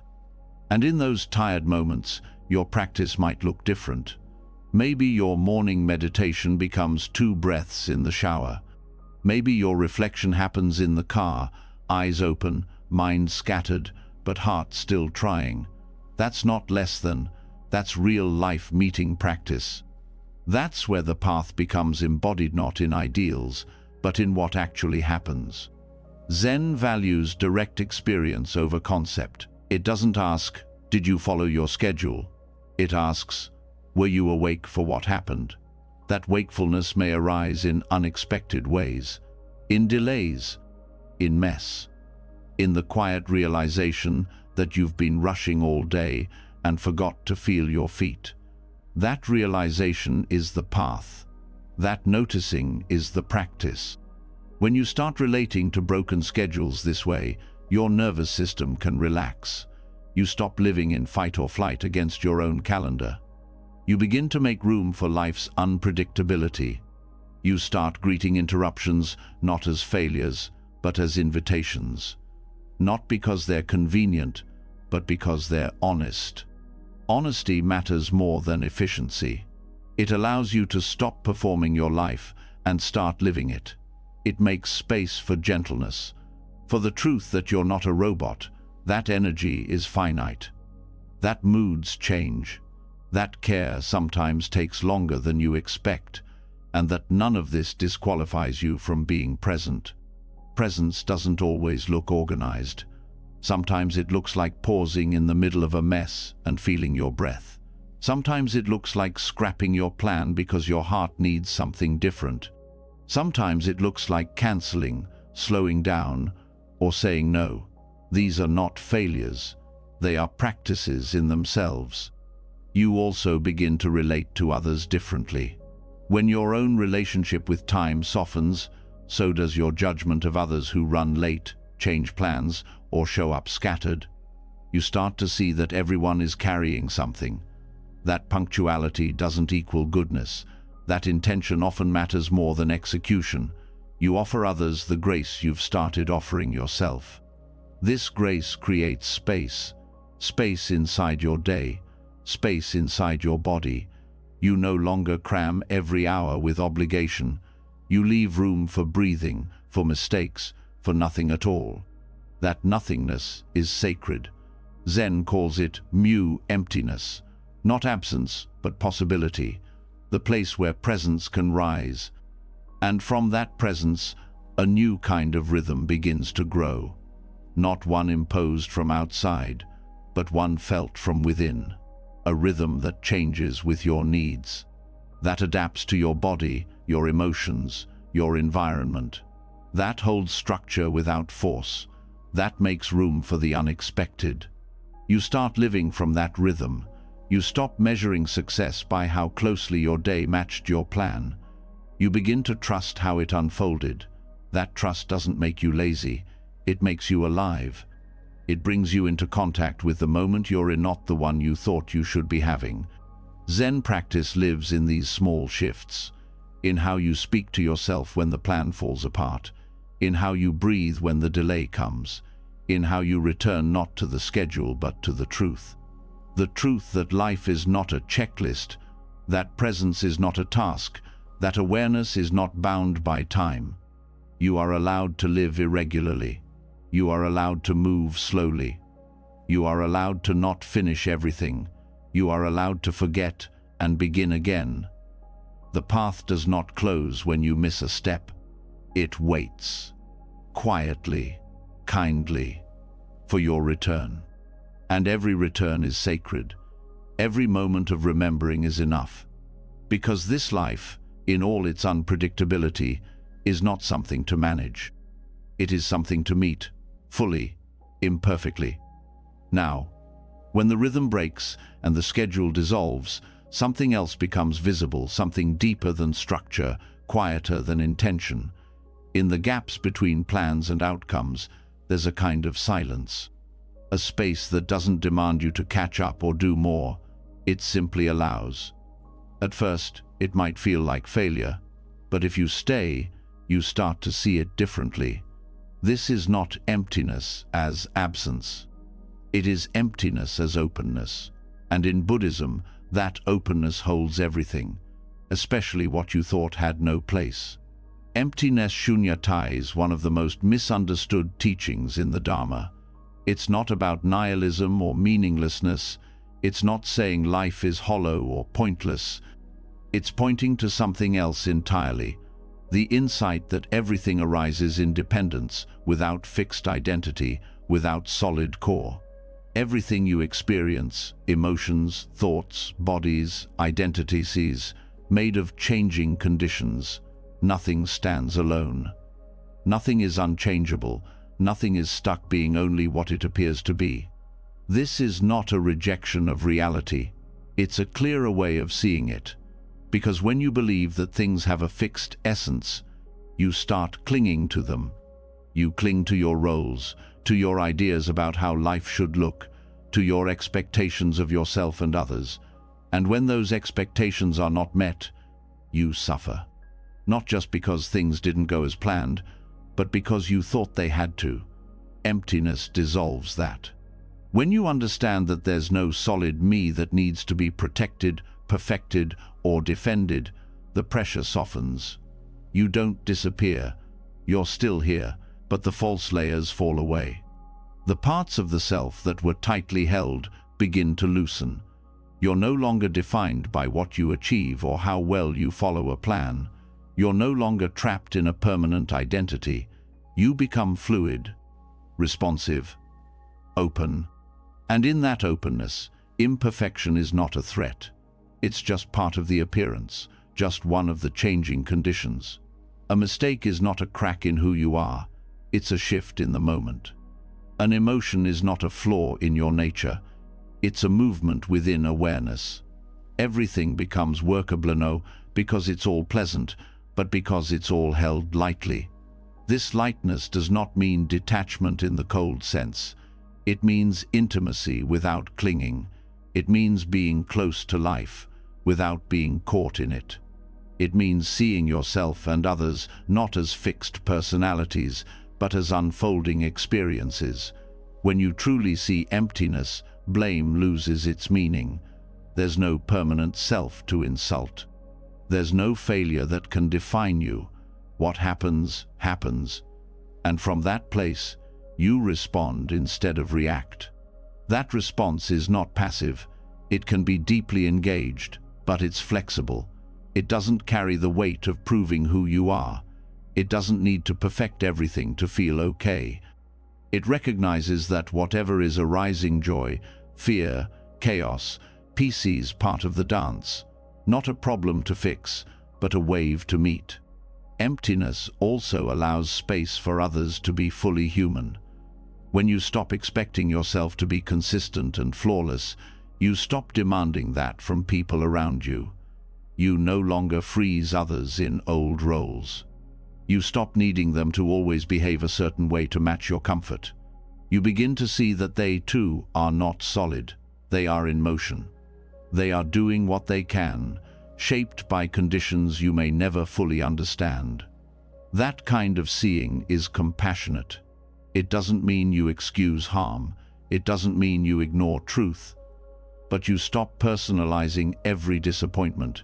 You stop making everything about you. You begin to breathe around conflict because you see it for what it is: temporary, conditioned, empty of inherent identity.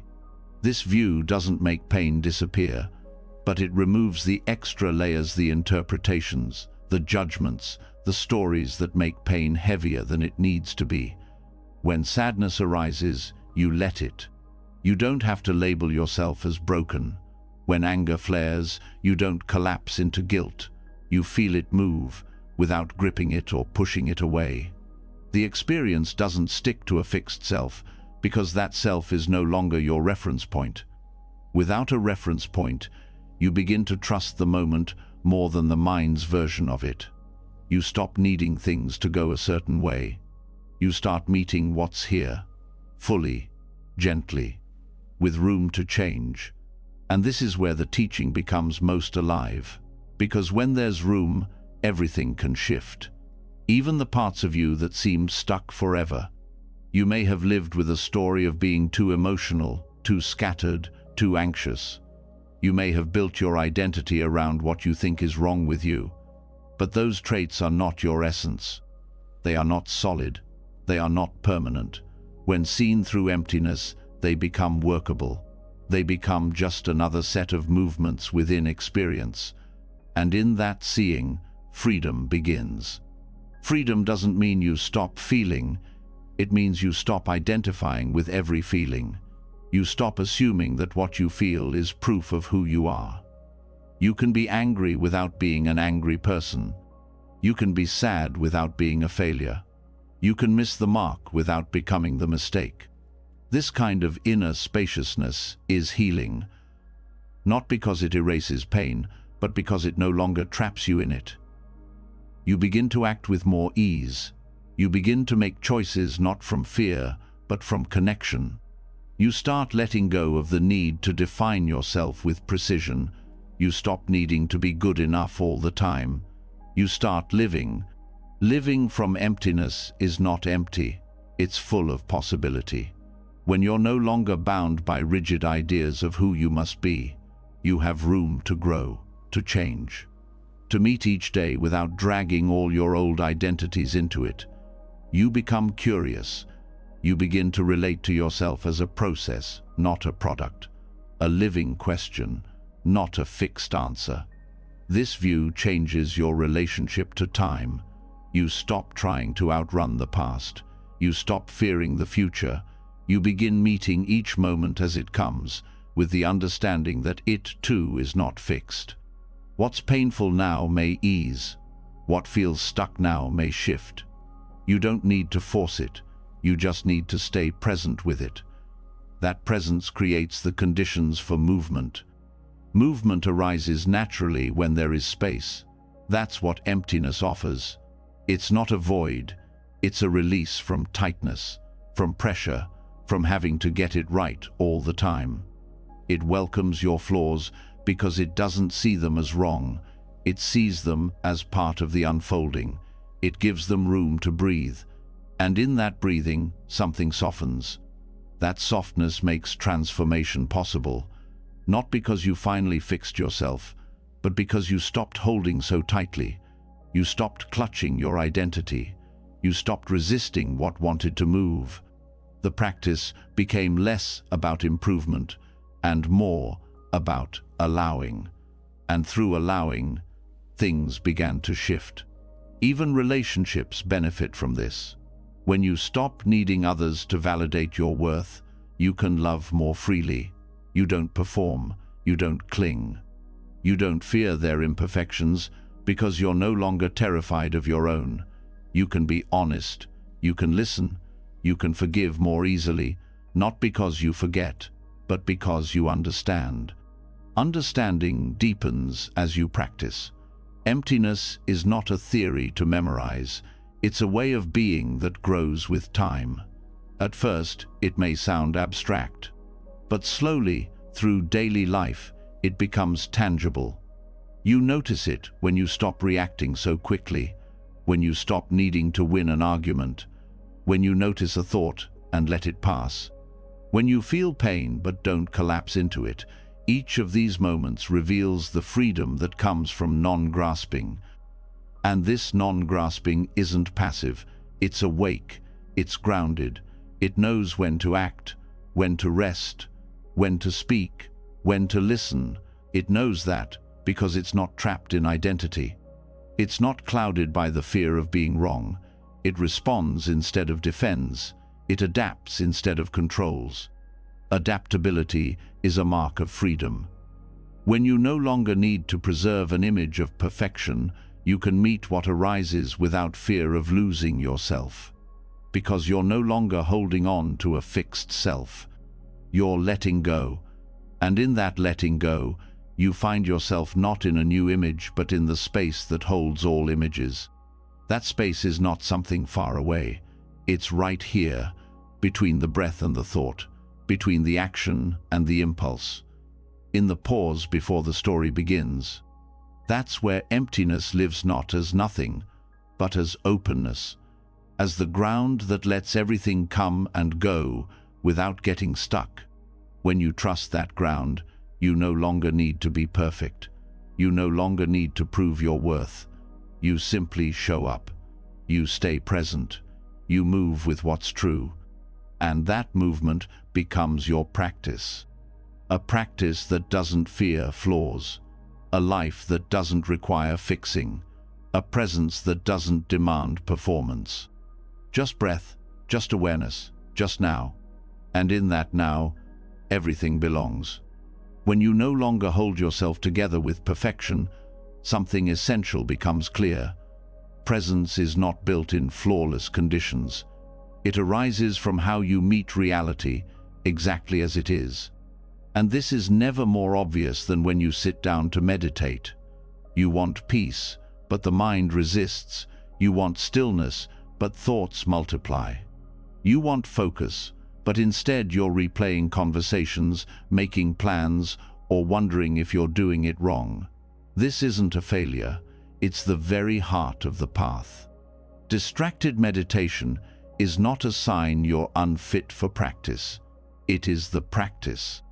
Because what you meet on the cushion is not a clean slate. It's the same messy, layered, restless mind you carry into every moment of your life. Meditation does not create distraction. It reveals it. It shows you with honesty and precision how attention behaves when you stop trying to control everything. That honesty is uncomfortable. You may sit down expecting quiet and find noise. You may want insight and meet resistance. The breath disappears. The posture feels heavy. The thoughts spiral. But here's the truth. None of this is in the way. This is the way. Every time you notice distraction, you're waking up. Every time you remember the breath after forgetting, the path continues. The value of meditation is not found in constant concentration. It's found in the returning. The return is the heartbeat of practice. That gentle redirection, that moment of, oh, I've wandered, without judgment, without shame, just a breath, and back. You do this not once, but again and again. Sometimes it feels like you're starting over every few seconds. That's not failure. That's repetition. And repetition is how the mind learns to soften. This repetition trains a new kind of awareness that stays close to experience without forcing it to change. You stop waiting for the perfect session.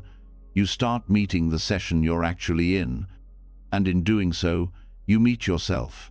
Not the version you wish you were, but the version that's here, thinking and breathing and trying. Trying is sacred, even when it's clumsy, even when it's full of doubt. Meditation is not about perfect stillness, it's about honest attention. And honest attention often includes noise. It includes the mental chatter, the emotional tension, the body's fidgeting, the pull to check the time. These aren't barriers. They are invitations to see how the mind works when you stop distracting it from itself. This seeing is what builds wisdom, because once you recognize how thoughts arise, how they pull you in, how quickly you believe them, you begin to loosen your grip, not by force, but by familiarity. Thoughts stop being commands. They become experiences. They arise, stay for a bit, and pass. The same with feelings. The same with cravings. You start to see their shape, and you realize you don't have to follow everyone. But that recognition comes only through practice, and not just the peaceful kind, the distracted kind, the impatient kind, the sessions where everything feels off. These are the ones that build resilience. They teach you how to stay, not because staying feels good, but because staying reveals something deeper than comfort presence. Presence doesn't mean perfect focus. It means being real. It means including what's happening without turning away. So, if your mind is noisy, be with that. If your body is restless, notice it. If your emotions are raw, feel them. Not to fix, but to witness. To let the mess exist without making it wrong. This witnessing changes your nervous system. Slowly, over time, it teaches your body that it can remain safe in the face of discomfort, that it doesn't have to escape every unpleasant sensation. That awareness can hold more than you thought. The practice becomes a container not to shut things out, but to hold everything in. That holding creates space, not the space of silence, but the space of non-reactivity, the space where you feel a thought arise but don't chase it, where you notice an itch but wait a moment before scratching, where you experience anxiety and still choose to stay. This space is not dramatic, but it's powerful. It's where freedom starts to form. Freedom from needing to feel calm in order to meditate. Freedom from the pressure to perform your practice. Freedom from judging every session as good or bad. You begin to see that even the scattered sits are part of the path, even the ones where you lose the breath over and over again, even the ones where you want to quit 5 minutes in, because those are the sits that teach humility. They show you the mind as it is, not as you want it to be. And seeing the mind clearly is the first step in understanding it. You stop trying to force discipline and start cultivating compassion. You meet your thoughts like visitors instead of enemies. You stop fighting distraction and begin learning from it. Each form of distraction carries its own wisdom. Restlessness might show you where energy is stuck. Daydreaming may reveal where your longings live. Resistance might point to the fear of feeling something real. These aren't problems to fix, they're maps. They show you where attention goes when you stop controlling it. And once you know that, you can begin to train it. Training doesn't mean suppression. It means shaping the conditions gently over time. You choose to sit. You choose to return. You choose to stay a little longer, even when it's hard. These small choices accumulate. They create a new habit, not of controlling your mind, but of being with it, of meeting it again and again, no matter what it's doing. Over time, you begin to notice patterns, how the same thoughts visit every day, how certain postures stir certain emotions, how your mind tightens in specific ways. This familiarity deepens your relationship with yourself. You start to sense the texture of your mental habits, and that sensitivity allows you to respond with care. You may even begin to find ease in the middle of the mess, not because it's gone, but because you've stopped resisting it. The sound outside no longer pulls you out of practice, it becomes part of the practice. The tension in your shoulders no longer feels like a problem, it becomes an object of awareness. The judgment in your mind no longer defines you, it becomes another passing wave. This integration is what makes meditation real. It's not about escaping life, it's about entering it more fully. The cushion is not a place to perfect yourself. It's a place to be with yourself, without editing, without performance, without needing the moment to be different. That kind of presence begins to move off the cushion. You notice when your mind wanders during a conversation. You catch yourself reacting and pause instead. You feel your breath before answering a difficult question. These moments are the fruit of sitting in the mess. They don't come from smooth, perfect sessions. They come from the practice of coming back, over and over again. Coming back is everything. It doesn't matter how many times you drift. What matters is the choice to return. Every return is a victory. Every return is a moment of clarity. Every return is a reminder. You are not your distraction. You are the awareness noticing it. And that awareness is always here, waiting for your attention. There's no need to wait for the perfect moment to practice. The perfect mood, the perfect environment. Practice begins wherever you are, in whatever state you're in. It meets you in your exhaustion, your restlessness, your overwhelm. And it teaches you to sit down anyway, to breathe anyway, to return anyway. Because the mess is not the problem, it's the path.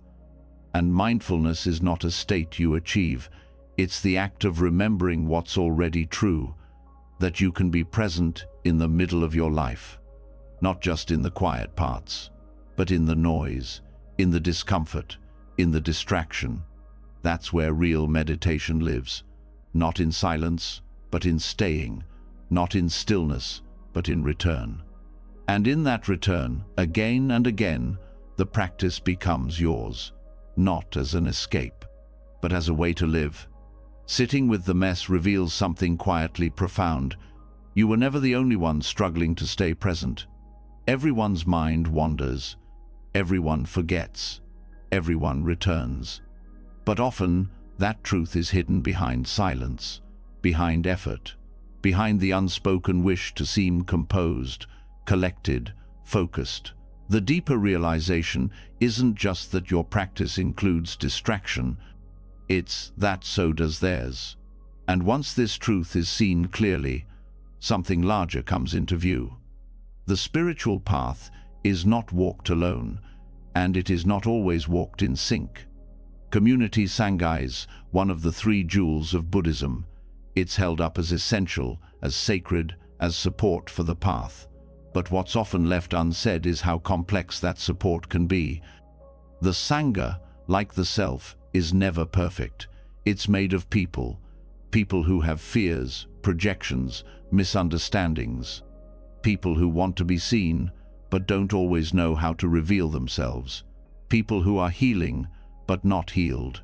And in that, community becomes both a place of refuge and a place of friction. There's an expectation sometimes that spiritual communities should be models of harmony, that everyone should communicate clearly, hold space effortlessly, resolve tension with compassion. When that doesn't happen, it can feel disillusioning. You might think, I thought this space was different. But expecting perfection from community creates the same suffering as expecting it from yourself. It replaces connection with performance. It replaces honesty with pressure. Real community isn't built by avoiding conflict. It's built by how you move through it. It's built by truth-telling, by being seen in your confusion, your insecurity, your grief. It's built when someone says, "I don't know how to hold this," and no one turns away. That kind of space can't be created through rules or rituals alone. It's shaped through shared courage, the courage to let others see the cracks. Cracks in a sangha aren't signs of failure. They're signs of reality, signs that people are showing up as they are, and those cracks can become openings, places where deeper trust is formed. But only if the group is willing to stay with what's real, not just what's pleasant. This staying is hard. It means sitting in discomfort together, naming tension without assigning blame, listening without rushing to fix. It means letting go of the idea that agreement is always possible or necessary. Sometimes the most powerful act is not solving, but witnessing, holding space without needing resolution, letting silence be part of the conversation. In many sanghas, silence is used well during meditation, but when it comes to interpersonal friction, silence can also become a shield, a way to avoid discomfort, a way to keep things looking peaceful on the surface while pain simmers underneath. But peace without honesty isn't peace, it's pressure. It disconnects rather than binds. To create real connection, someone has to go first. Someone has to speak the thing no one wants to say. To name the feeling others are also carrying. To say, "I feel left out," or "I feel unseen," or "that moment hurt." Not to accuse, not to attack, but to reveal. Vulnerability becomes the doorway. When it's walked through with care, it invites others to meet you there. And when that invitation is accepted, something shifts. People stop holding their breath. They stop pretending. They start relating from the ground instead of the mask. And that ground, however, Shakis, where true sangha is built. Not through shared perfection, but through mutual imperfection. This kind of connection does not require agreement. It requires presence. It requires the willingness to stay open even when emotions run high. It requires the humility to say, "I might be wrong, but this is what I feel." And the generosity to say, "You don't need to be perfect for me to care about you." The teachings support this. The Buddha said the Sangha should be a field of merit, not because everyone behaves ideally, but because the intention is rooted in truth. Even monastics had conflict. Even long-time practitioners struggled with pride, jealousy, doubt. But what made the community strong was not the absence of these things. It was the ability to stay in relationship with them. Relationship means recognizing that every person brings their own history into the room, their own conditioning, their own triggers. What looks like overreaction may be an old wound. What sounds like detachment may be self-protection. When these things are left unspoken, the community stays shallow. When they're named with compassion, it deepens. Depth in Sangha doesn't mean constant emotional processing. It means creating a space where truth is not feared, where silence is not used to suppress, but to support, where listening isn't just polite, but sincere, where no one is trying to be the most awakened person in the room. When people stop trying to perform insight, vulnerability becomes safer, the competition fades, the mask of constant composure softens, people begin to speak in real voices.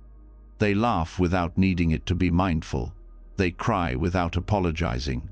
They support one another, not because it looks good, but because they care. Care is what keeps Sangha alive. Not structure, not agreement, not uniformity, just care.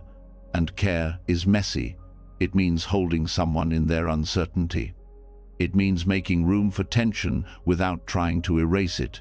It means letting the community evolve, not into something smoother, but into something more real. And sometimes, real includes rupture. Sometimes people leave. Sometimes the bond breaks. Sometimes someone says something that can't be easily taken back. These moments hurt. They challenge your ideas of spiritual space, but they are part of the path. Not because the pain is ideal, but because healing it requires honesty, humility, and love. Forgiveness becomes part of the practice, not just for others, but for yourself. You forgive yourself for missing the mark, for speaking out of turn, for needing more than you thought you should. You forgive others for not reading your mind, for not being more skillful, for carrying their own weight. Forgiveness doesn't erase responsibility, it rehumanizes it. Humanness is what makes community sacred. Not wisdom alone, not experience, but the willingness to sit in a room together and say, "This is who I am, and I'm still learning." That humility opens hearts. It invites trust. It tells people they don't have to be anywhere but here. Here, with the crack in the circle. Here, with the unresolved question. Here, with the tension that hasn't softened yet. Because here is enough if it's met with honesty, if it's held with care. If the people in the room are willing to look at one another and say, "Let's keep trying." Trying is the real glue. It's not the vows or the teachings or the structure. It's the effort to return, to apologize, to listen again, to make space when it's hard, to say thank you, to stay connected even when it feels easier to pull away. Sangha, like practice, is not clean.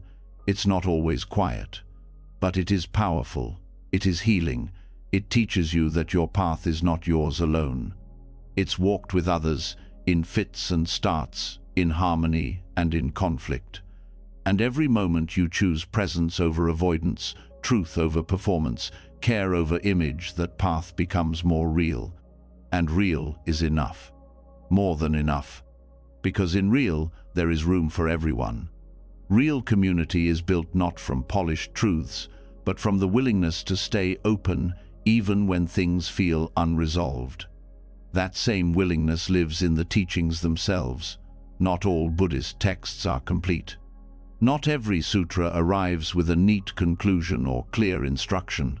Some are fragmented. Some are apocryphal. Some end mid-thought. And rather than being flaws, these gaps carry their own wisdom. They show us that truth is not always something to finish. Sometimes it's something to live into. The idea that wisdom must be polished is a habit of the modern mind. We look for systems that are tidy, teachings that are definitive, answers that explain everything. But the Dharma never promised to be that. The Dharma promised to point. And many of its most powerful teachings do not wrap things up. They leave space. They invite reflection. They trust your experience to complete the sentence. In Buddhist history, some texts were lost, others altered, others deliberately left incomplete. There are sutras that begin but never end, dialogues that fade mid-conversation, teachings that leave key terms undefined. Some of these texts were passed down through oral tradition and evolved as they moved. Others were discovered in pieces, preserved by time and sand, rediscovered centuries later with missing lines and open meanings. And yet, they're still studied, still respected, still included in the path. Why? Because what matters is not the finish. What matters is the invitation. An unfinished sutra doesn't ask you to memorize it. It asks you to keep listening, to explore the silence after the last word, to see that your life is part of the continuation. That truth is not static, it's unfolding. This unfolding mirrors your own practice. Your insight doesn't arrive all at once. Your growth doesn't follow a clean arc. There are gaps, there are pauses, there are chapters that don't yet make sense. And that doesn't make your path broken. It makes it alive. Just like the sutras, you are not finished, and you don't need to be. Many of the earliest Mahayana texts were written to challenge fixed interpretations. They weren't just teachings, they were questions. They took earlier forms of the Dharma and opened them wider. They introduced paradox, poetic language, contradiction. The Heart Sutra says, form is emptiness, emptiness is form, and then stops short of defining what that actually means. It doesn't explain the mystery, it hands it to you. That handing is an act of trust. It trusts your capacity to sit with the incomplete, to feel your way through meaning rather than rush to grasp it.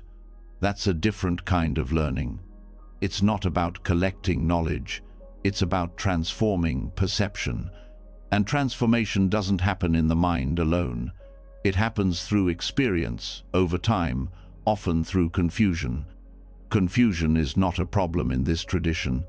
It's a stage, a place where certainty dissolves and new insight can arise. An unfinished teaching lets you stay in that space.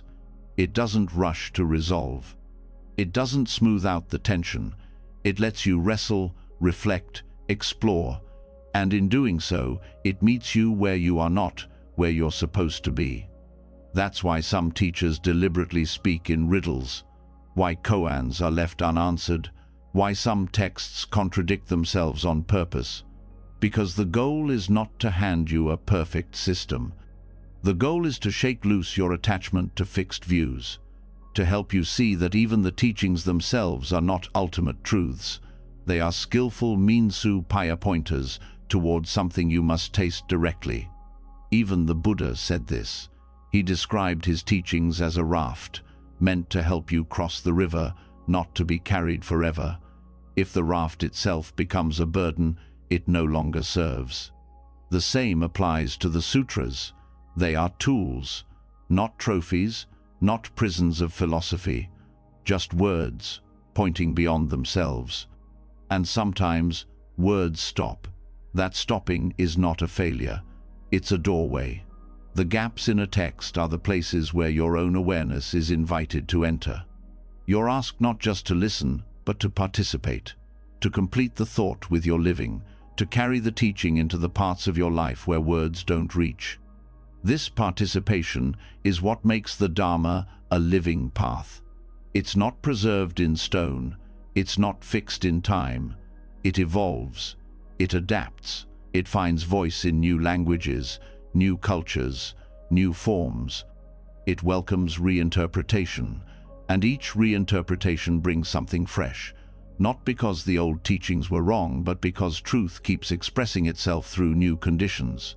So when you read a sutra and feel confused, that confusion is part of the path. When you encounter a gap in the teaching and feel disoriented, that disorientation is the beginning of insight. It's a reminder that the Dharma is not about answers, it's about awareness. And awareness does not demand that everything be complete. It doesn't need closure to be steady.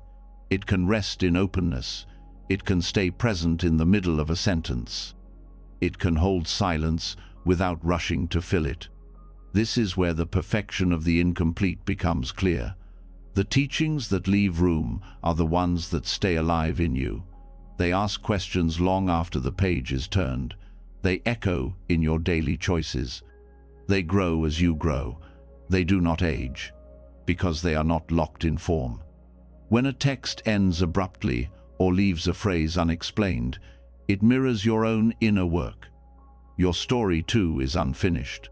Your healing, your understanding, your letting go, all moves in spirals, not straight lines. The Incomplete Sutra teaches you to stay with that process, to not rush it, to not force clarity where there is none yet. It also teaches humility. You stop expecting to master the teachings. You start realizing that the teachings are mastering you through repetition, through doubt, through continued return. You start to feel reverence not for perfect knowledge, but for the willingness to keep looking, to keep learning, to let the teachings change shape as your life changes shape. This kind of humility also changes how you relate to others. You stop needing people to speak clearly all the time. You stop demanding resolution from every conversation.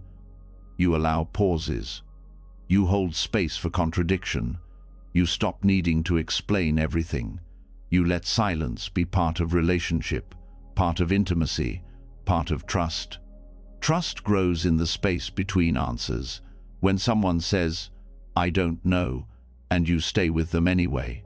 When a question lingers, and you don't rush to solve it.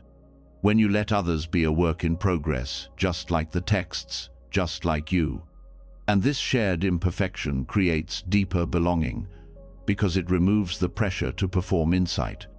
It invites everyone to bring their unfinished questions, their half-formed thoughts, their uncertain steps. And that kind of community is powerful. It's real. It's grounded in practice, not pretense. The unfinished sutra becomes a metaphor for how we hold all things: our lives, our work, our healing, our love. We stop asking for finality. We start allowing mystery. We learn to carry the question with care, to live inside the unfolding, to let truth arrive in its own time. And in this arrival, the heart softens. It doesn't need to be right. It doesn't need to know.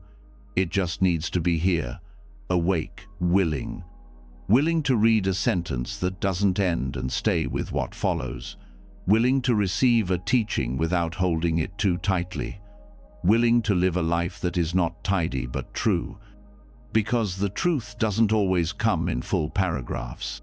Sometimes it lives in the spaces between.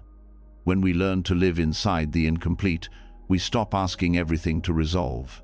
We begin to trust that meaning doesn't always need to be packaged, that some truths grow in silence.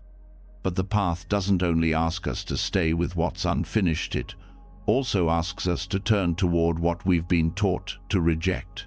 The parts of life that feel too much, too strange, too uncomfortable. In Vajrayana Buddhism, these are not obstacles. They are gateways. They are the material of transformation. And the practice is not to avoid them, but to go directly in. Vajrayana, the tantric path of Buddhism, does not separate the sacred from the profane. It looks directly at what others fear and says, this too is part of awakening. While many traditions emphasize purity and renunciation, Vajrayana holds a different view. It teaches that enlightenment does not lie on the other side of difficulty, but right in the middle of it. That the path to liberation goes through, not around, the very things we usually try to avoid. This includes what is painful, what is shameful, what is taboo, desire, rage, lust, death, fear. These are not seen as dirty in themselves. They are seen as powerful energies that, if met with awareness and trained insight, can be transformed into fuel for the path. The teachings don't glorify indulgence. They don't suggest you act on every impulse. But they ask you not to deny what's there. They ask you to work with it consciously. One of the central insights of the tantric view is that everything has Buddha nature. Not just peaceful emotions, but turbulent ones. Not just wisdom texts, but the body. Not just monasteries, but cemeteries. The places most people avoid these become sacred grounds for tantric practice.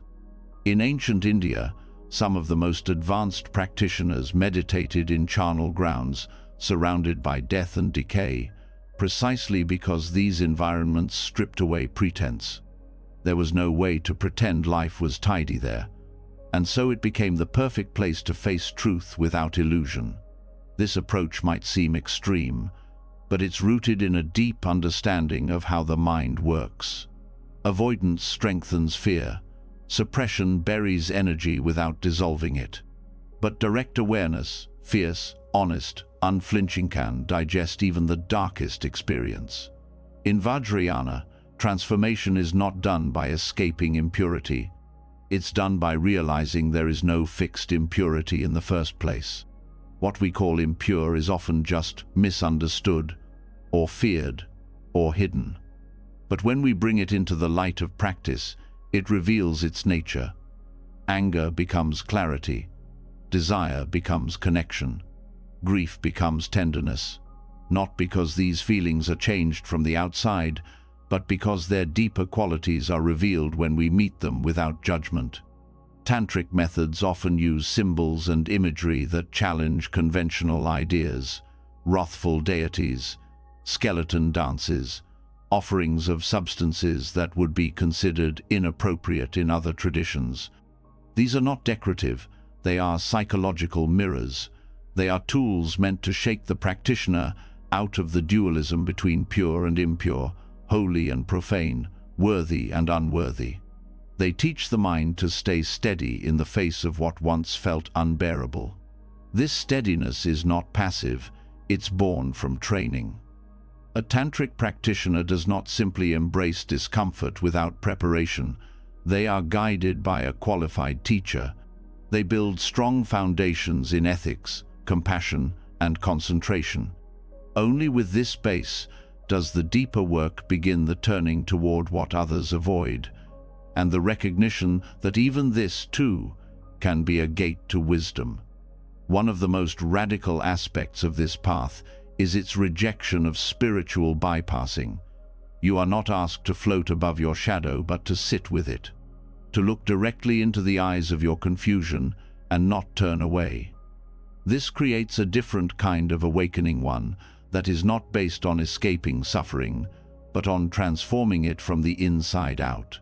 This transformation is not about fixing, it's not about becoming someone else. It's about recognizing that what you thought disqualified you is actually part of your path. That the anger you feel, the urges you hide, the fears you've never spoken, they're not signs you're failing. They're materials for the work. This path also opens space for parts of identity that are often marginalized. Gender, sexuality, body difference, all of these, in a tantric view, are not distractions from the path. They are the path.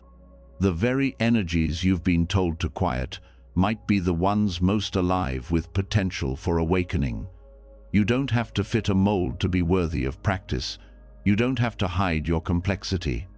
The complexity becomes the doorway. But this path is not about indulgence. It's about intention. The practitioner learns to hold power, not chase it, to witness difficult feelings without being consumed, to engage the world without getting lost in it. Tantric training refines this capacity through mantra, visualization, breath control, and deep meditative absorption. These are not mystical accessories, they are precise psychological tools designed to harness energy and return it to awareness. Awareness is the thread that weaves it all together. Without awareness, the confrontation with the taboo can become chaos.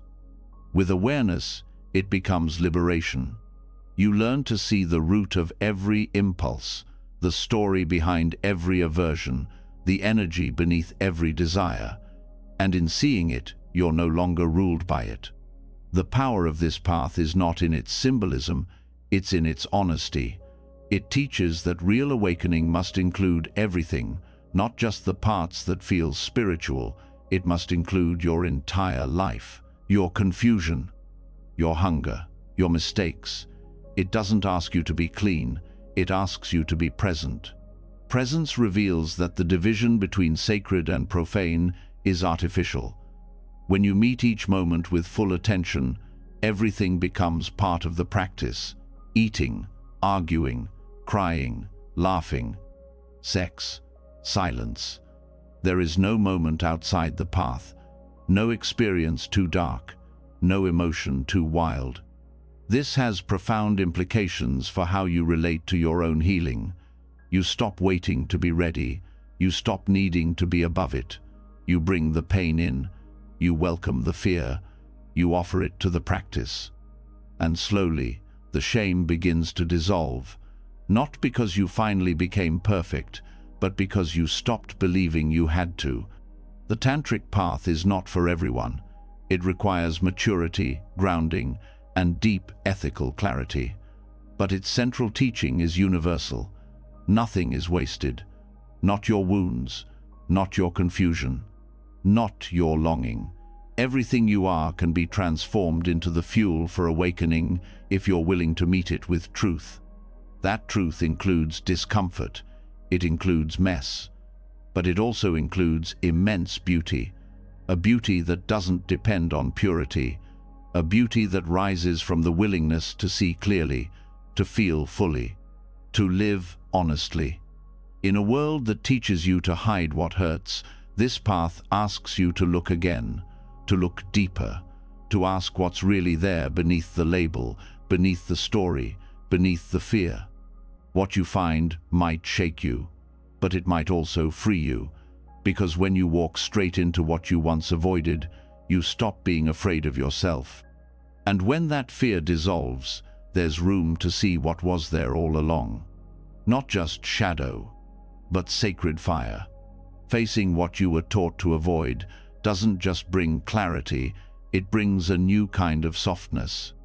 You start to see that transformation isn't about polishing every flaw, it's about staying close to what's real, even when it's rough. But there's still a quiet pressure that often remains. The idea that you need to figure it all out in this one lifetime, that you have to heal everything now, that this version of you is your only chance to get it right. That pressure can feel like urgency. It can sound like failure. But Buddhist wisdom offers something far more spacious. The teachings on rebirth are not there to frighten, they're there to open time, to show you that your life is not a one-time test with a pass or fail outcome. It's part of something ongoing, a flow of causes and effects, shaped by intention and action, but never frozen in place. The point is not to be perfect now. The point is to live in a way that plants good seeds without needing to see the harvest today. In this view, what you're working with right now, your patterns, your fears, your habits, is not a sign of what's wrong with you. It's part of the natural unfolding of karma. Karma here doesn't mean punishment. It means momentum. It means energy shaped by previous choices, carried forward, always in motion.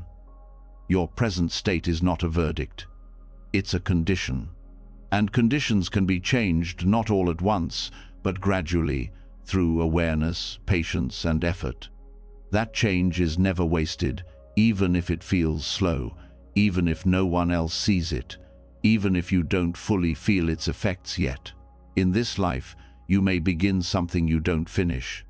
You may try to shift a deep pattern, only to fall back into it. You may start to open your heart, only to find it closing again. But none of that is failure. It's the real rhythm of growth. And the teachings remind you, even unfinished effort continues. Just as the body leaves traces, so does the mind. What you practice becomes part of you, not just now, but in the future. The kindness you show, the honesty you choose, the courage you build, none of it disappears. It shapes the stream of your being. It influences how future moments will unfold, whether in this life or beyond. That's why practice matters, not because it fixes everything instantly, but because it moves the momentum in a wiser direction. When you look at life through this lens, urgency dissolves. You stop treating your growth as a crisis. You stop measuring your worth by how much you've accomplished by a certain age. You begin to trust slow change. You begin to forgive incompletion. You begin to see that everything done with sincerity has value, even if it's not tidy.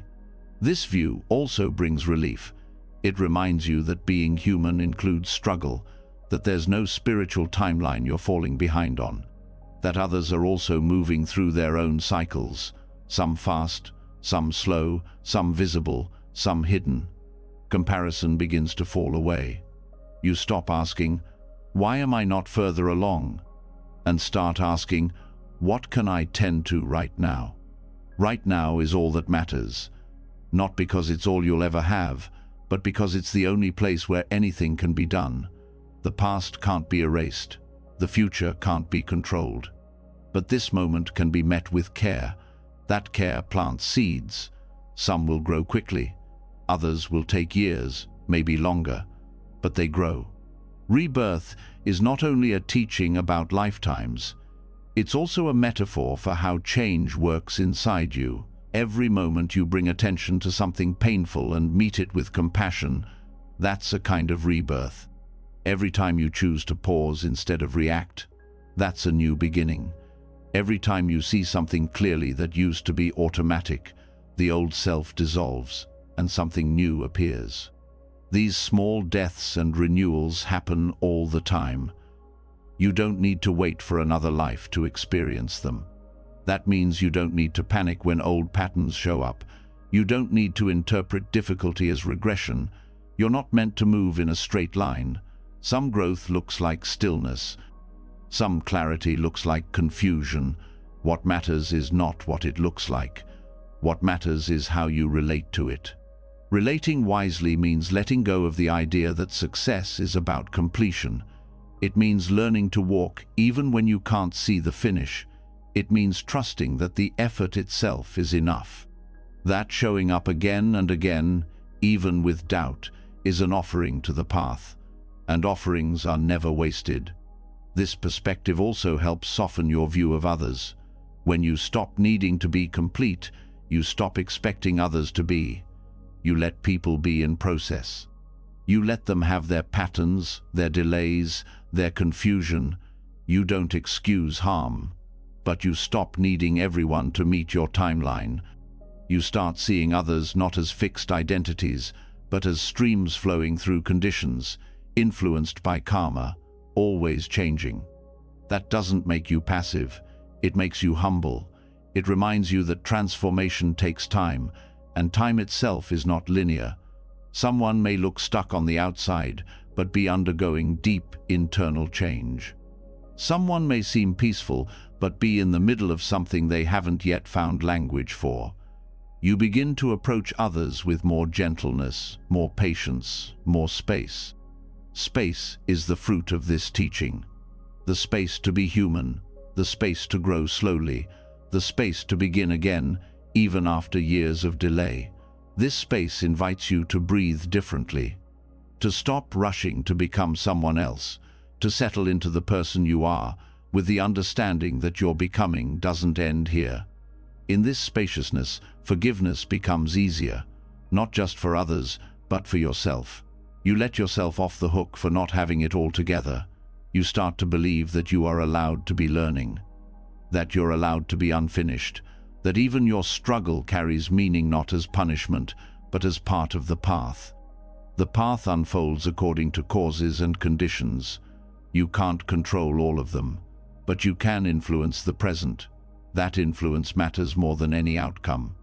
When you speak with kindness even though it's hard, when you meditate even though your mind is restless, when you choose truth over comfort, those are real shifts. They ripple outward, they leave traces. And those traces remain. They don't need to be recognized. They don't need to be praised. They are part of the inner work that keeps going, that moves through lifetimes. When you live with that understanding, you stop grasping for finality. You begin to live from intention instead of anxiety. Intention means aligning with your deepest values. It means doing the next right thing, even when no one is watching. It means trusting that every moment of clarity, of care, of courage adds to the direction of your life. Not because it makes you perfect, but because it makes you honest. Honesty becomes your compass. You stop pretending you're further along than you are. You stop hiding your confusion. You start owning your questions. And from that honesty, something deeper grows, trust in the unfolding, even when it's slow. Slow isn't bad. In many cases, it's the only way real transformation happens. Fast change can be exciting, but it's often unstable. The kind of growth that endures is the kind that comes from consistent effort, from staying with discomfort, from letting go of urgency. Urgency often masks fear. Fear that you'll run out of time, fear that you'll never get it right. But if rebirth is real, there is time. Not infinite time to waste, but enough time to keep going, enough time to learn, enough time to return to the path, no matter how far you've wandered. This doesn't mean you should delay your practice. It means you can relax into it. You can stop performing. You can stop panicking. You can start to trust the process.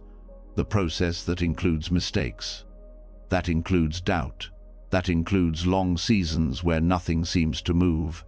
Even those seasons are part of it. Seeds germinate in the dark. You are not here to be perfect.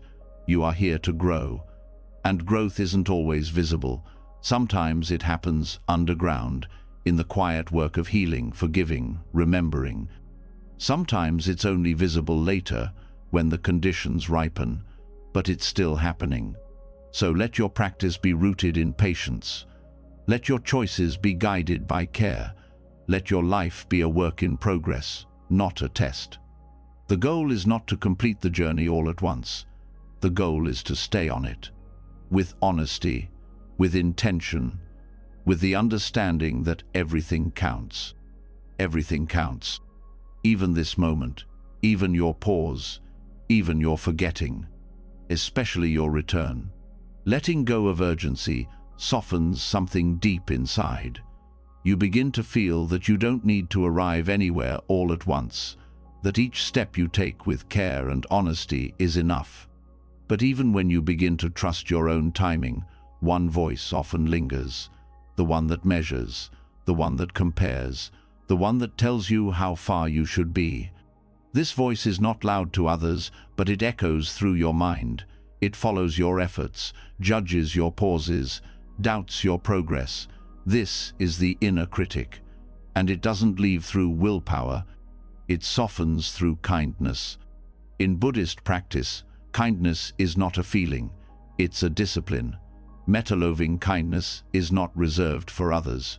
It is extended toward the places in you that are hardest to love.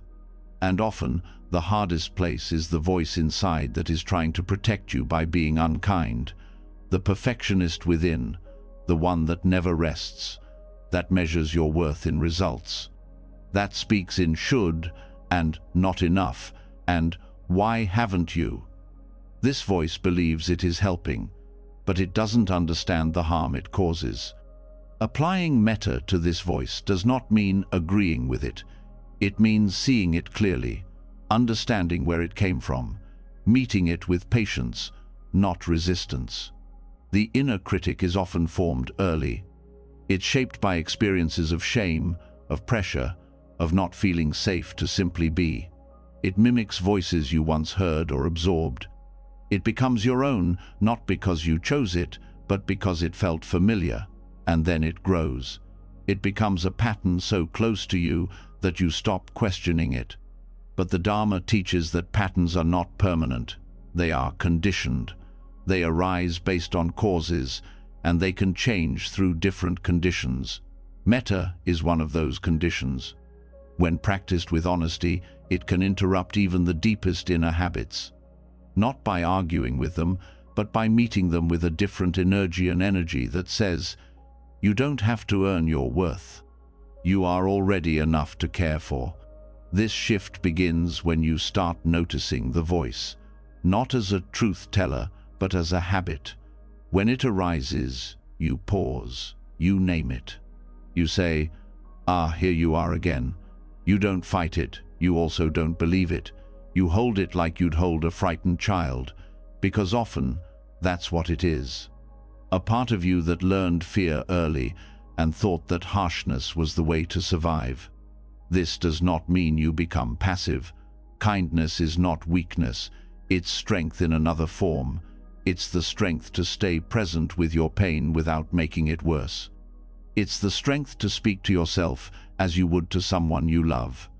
To replace the inner commentary of criticism with phrases that are gentle, steady, real. You don't have to fake sweetness. You don't have to cover pain with positive thinking.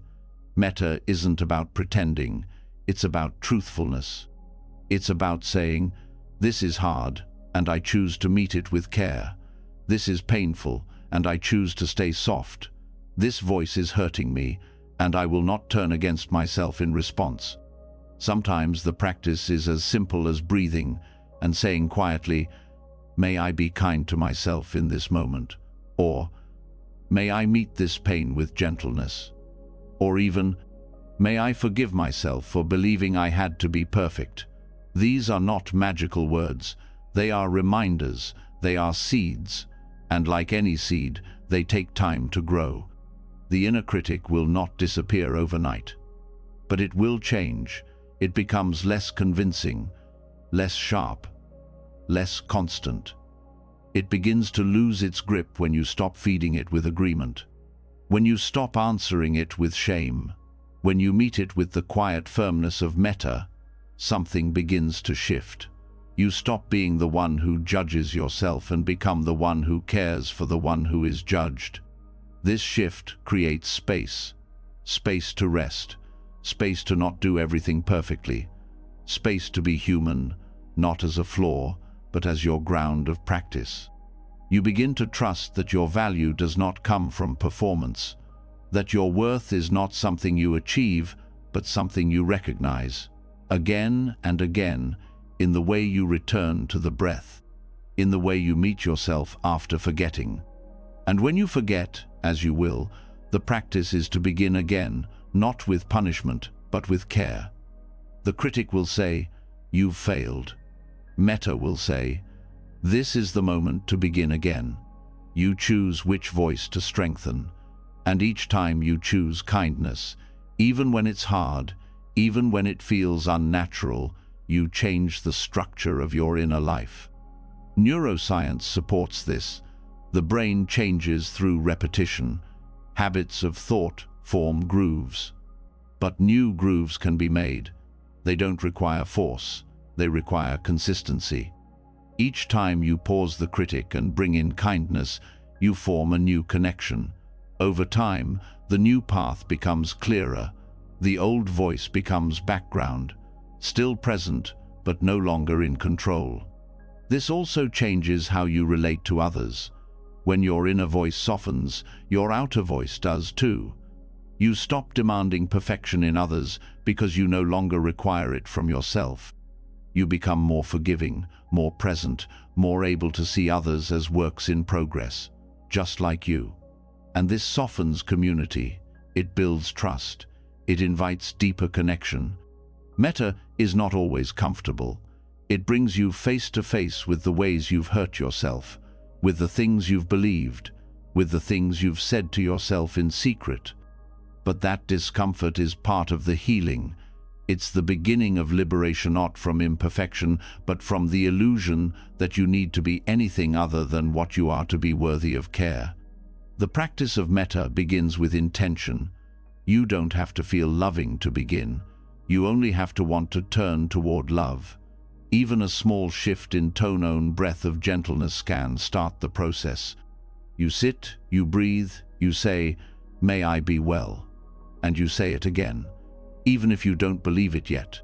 Eventually, belief follows practice. The heart begins to recognize its own softness. You begin to trust your ability to be with yourself, not as a judge, but as a friend. And that friendship becomes the ground of your spiritual life, not because it fixes everything, but because it changes the way you relate to everything. The critic will still speak, but you will listen differently. You will recognize its tone, you will know its history, and you will choose to respond with something older, deeper, more true. You will say, "Thank you for trying to protect me, but I no longer need to be perfect. I just need to be here.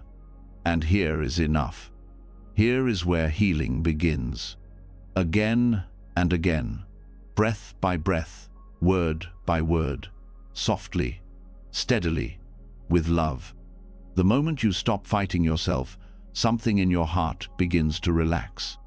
When you meet the inner critic with compassion instead of resistance, you start to uncover a quiet strength, not the strength of control, but of connection. But just as important as how you treat yourself is how you respond to the imperfection you see in others. Because no matter how gentle you become with your own inner world, life will continue to present you with people who forget, who fail, who act from fear. And here, your practice takes on a new shape. It's easy to speak of interdependence as a philosophical idea. It's harder to live it in the middle of daily life, especially when someone else's behavior feels careless or unkind. Yet Buddhism teaches that no one exists independently. No one is truly separate from the causes and conditions that shape them, and that includes the people who frustrate or disappoint you.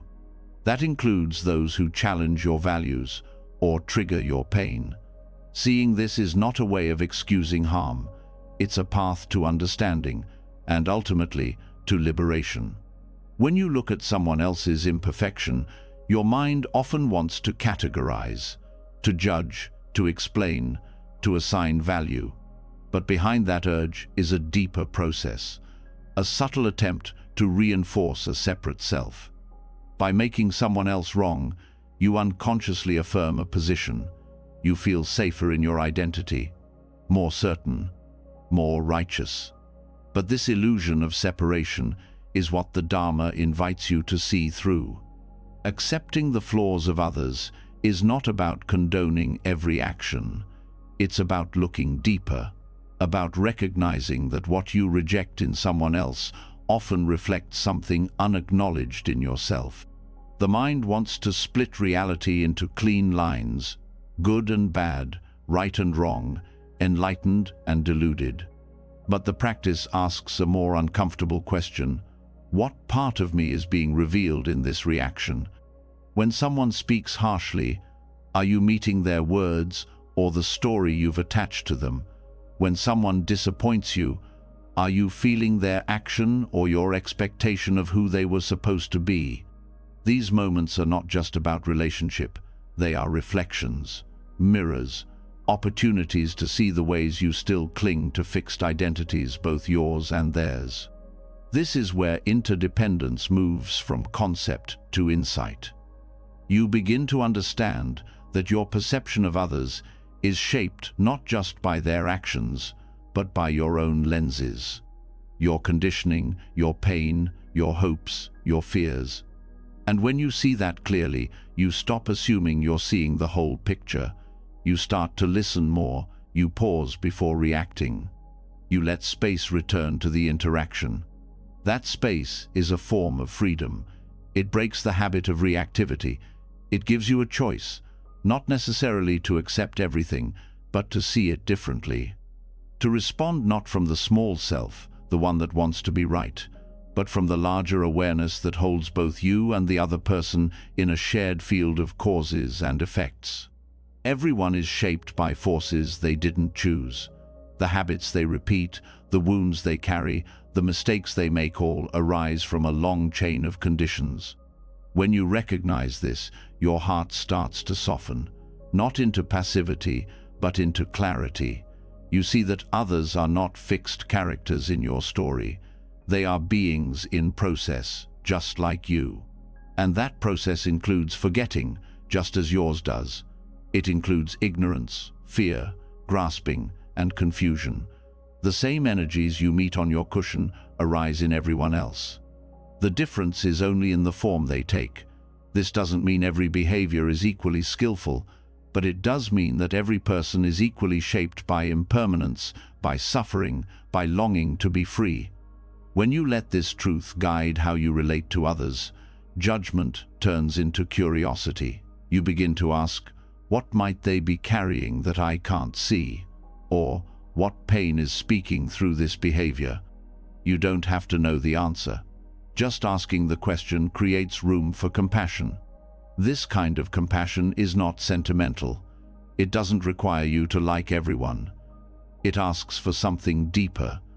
To not build your identity around rejection.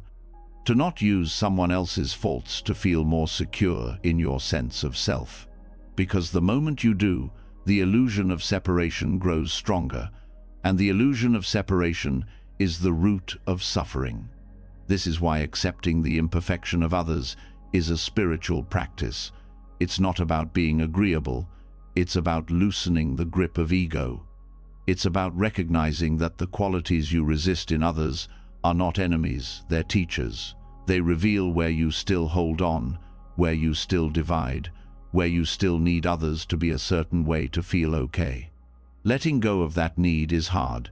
It means allowing people to be incomplete. It means accepting that someone may never say what you want to hear, may never understand your perspective, may never change in the way you hoped, and still they are part of your world, part of your experience, part of your practice. In accepting this, you stop making peace conditional. You stop tying your well-being to other people's behavior. You start resting more in the awareness that holds it all, the joy and the disappointment, the connection and the distance.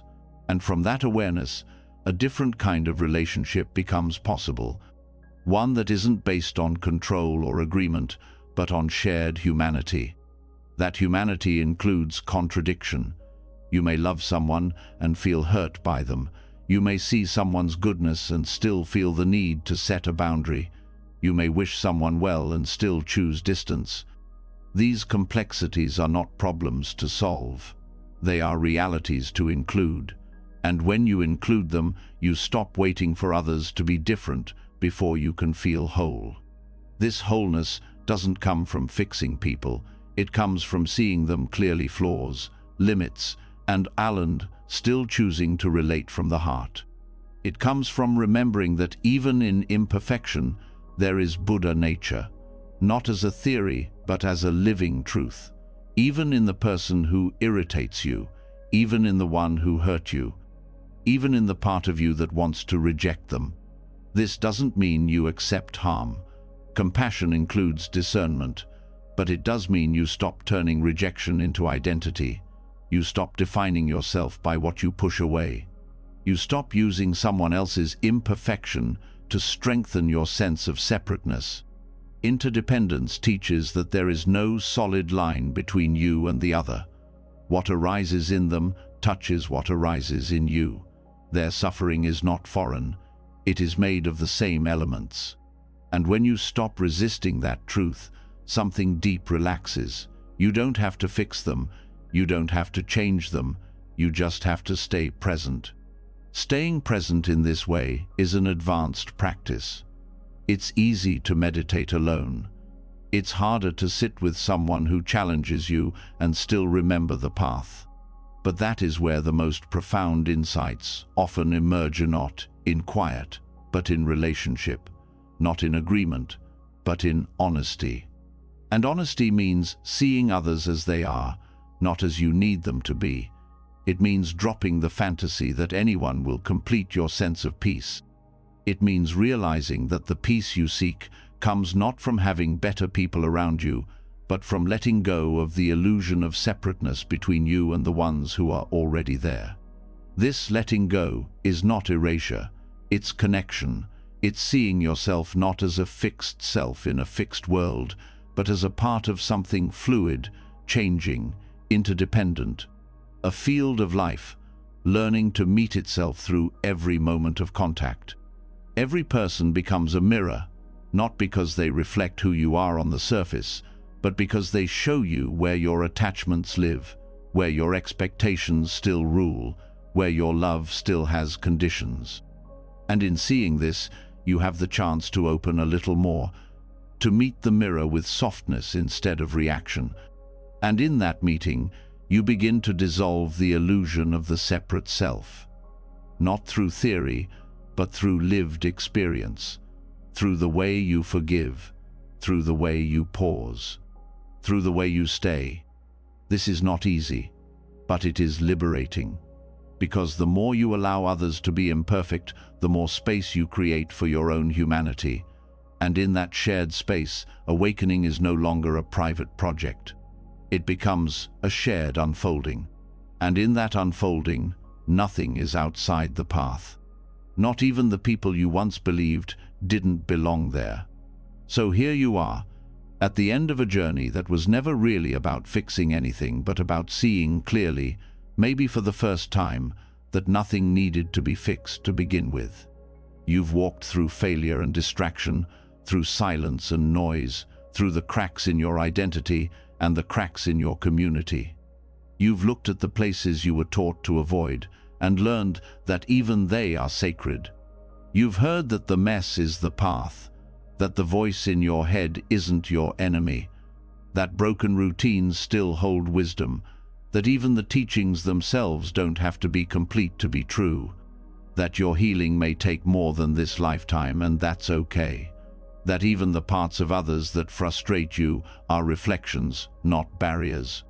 And now, maybe your shoulders feel a little lighter, your breath a little softer, your expectations a little quieter. If nothing else, let this truth settle in your heart tonight. You don't have to be perfect to be worthy of peace. You can rest now not because you finished something, but because you remembered that this moment is enough, that you are enough, just as you are. If this touched something in you, leave a comment below and share one imperfection you're learning to accept about yourself, about others, or about life. Not as a confession, but as a celebration. A way to say, I'm here, and I'm walking this path too. And if you want to keep growing, breathing, unlearning, and remembering with Ushit, that subscribe button and ring the bell. There's more where this came from. The path continues. And you never have to walk it alone. Until next time, sleep deeply, live gently, and keep returning.